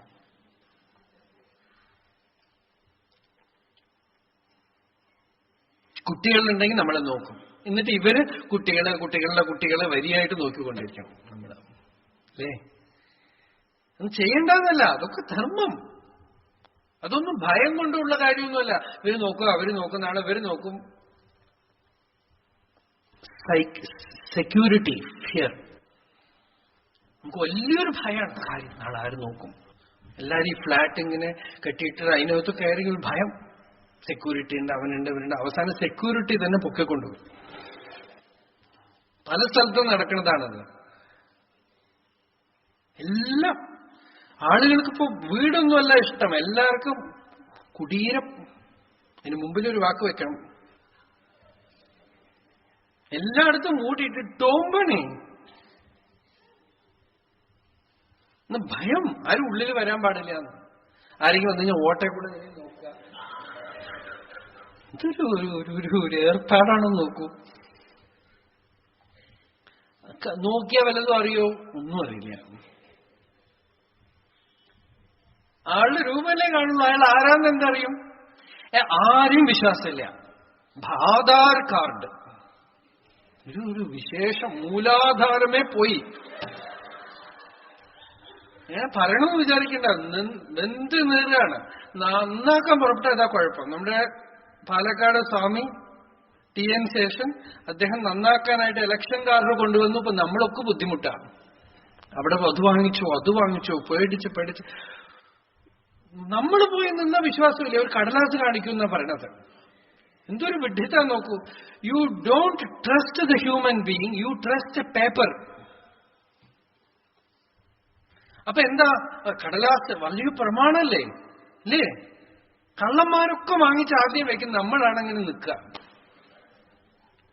നിങ്ങൾ ആരെ അവോയ്ഡ് ചെയ്യാനാണോ ഇതൊക്കെ ഉണ്ടാക്കുന്നത്, അവരാദ്യം അതൊക്കെ സമ്പാദിക്കും. അവര് നിങ്ങളെക്കാളും ബുദ്ധിമാന്മാരല്ലേ? ഈ നടുവിലുള്ള സാധുജനങ്ങള് ബുദ്ധിമുട്ടും. അല്ലേ? ഇതൊക്കെ എന്തുകൊണ്ട് വരണം? ഭയം. എല്ലാം നന്നാക്കാനാണേ ഭയം.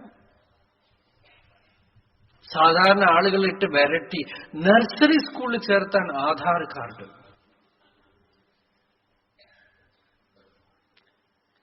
ശ്രുതി പറയണു നീ ബ്രഹ്മമാണ്, തത്വമസി, പൂർണ്ണ വസ്തുവാണ്. നമ്മളുടെ മോഡേൺ സൊസൈറ്റി പറയണം നീ കള്ളനാണ്, നീ നല്ലവനാണെന്ന് പറയൂ, കാണിച്ചു തരൂ നോക്കട്ടെ. ആദ്യം തന്നെ നിങ്ങളെ കാണുമ്പോ പറയുന്നത് നീ കള്ളനാണ്, നീ കള്ളനല്ല എന്ന് പ്രൂവ് ചെയ്യൂ. എങ്ങനെ? Reverse. With all education you learn to see another person as a terrorist.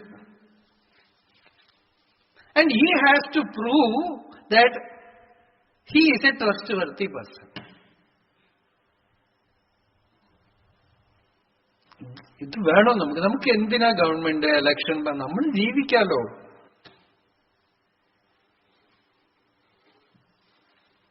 എന്തിനാ ഈ ബുദ്ധിമുട്ടിക്കണം മനുഷ്യനെ? കണ്ണ് ഫോട്ടോ എടുത്തു, ചെവി ഫോട്ടോ എടുത്തു, നഖം ഫോട്ടോ എടുത്തു. ഇതൊന്നും ഇതിന് പുറകിലൊന്നും ഉദ്ദേശിച്ച ശുദ്ധിയില്ല. ഇതൊക്കെ ആരെങ്കിലും ഒരു കമ്പനിക്കാർ വാടകയ്ക്ക് എടുത്തിട്ട് അവര് ഗവൺമെന്റിന്റെ അടുത്ത് പറയും ഇതൊക്കെ ഓർഡർ കൊടുക്കും. നിങ്ങൾ ജനങ്ങളെല്ലാവരും വരിയായിട്ട് നിന്ന് ഇത് വന്ന് എടുത്തിട്ട് പോട്ടെ, ഞങ്ങൾക്ക് സമ്പാദ്യമായി. അപ്പൊ നിങ്ങളും നമ്മളും അതാണ് നമ്മളൊക്കെ കടലാസ് തീനികളാവണം. വരിയായിട്ട് പോയി നിൽക്കാം. അല്ലേ? എന്തുകൊണ്ട് വരണു? ഭയം. എന്തൊക്കെ ഭയമാണ് ബിസിനസിന്റെ basis. Whether it is worldly or spiritual or religious, എല്ലാ സ്ഥലത്തും ഭയത്തിനാണ് കച്ചവടമാക്കണത്. നിങ്ങൾക്ക് ഭയമുണ്ടോ? പശു. ശ്രുതി പറഞ്ഞു യു ആർ ഓൺലി കാറ്റിൽ. മൃഗാണ്. ഭയമുണ്ടോ? ആരുടെ അടുത്തെങ്കിലും നിങ്ങള് പശുവായിട്ട് തീരും. ദേവാനാം പശുഹു. ശ്രുതി പറഞ്ഞു ദേവന്മാരുടെ അടുത്ത് ചിലപ്പോൾ മൃഗമായിട്ട് തീരുന്നതാണ്.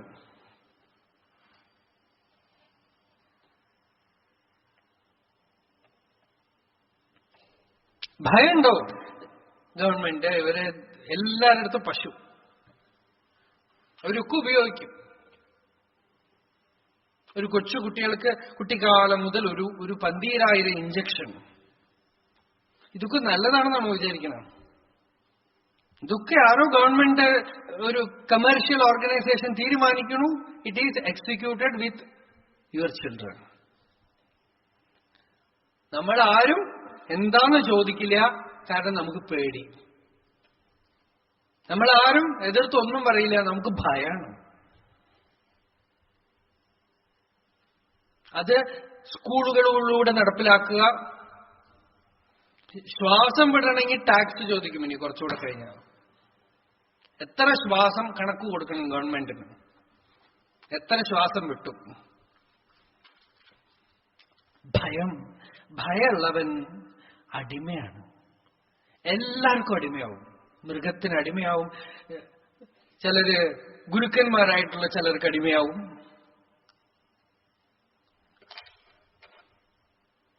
ദേവന്മാർക്ക് അടിമയാവും. ഭയമില്ലാത്തവൻ അവന് ധാർഷ്ട്യമൊന്നുമല്ല, അവൻ സർവവുമാണ്. അവന് ധാർഷ്ട്യമൊന്നുമില്ല, അഹങ്കാരമൊന്നുമില്ല. അഭയം എന്ന് പറഞ്ഞാൽ സമത്വമാണ്, ശാന്തിയാണ്, പ്രിയമാണ്. ഒന്നും ഭയമില്ല.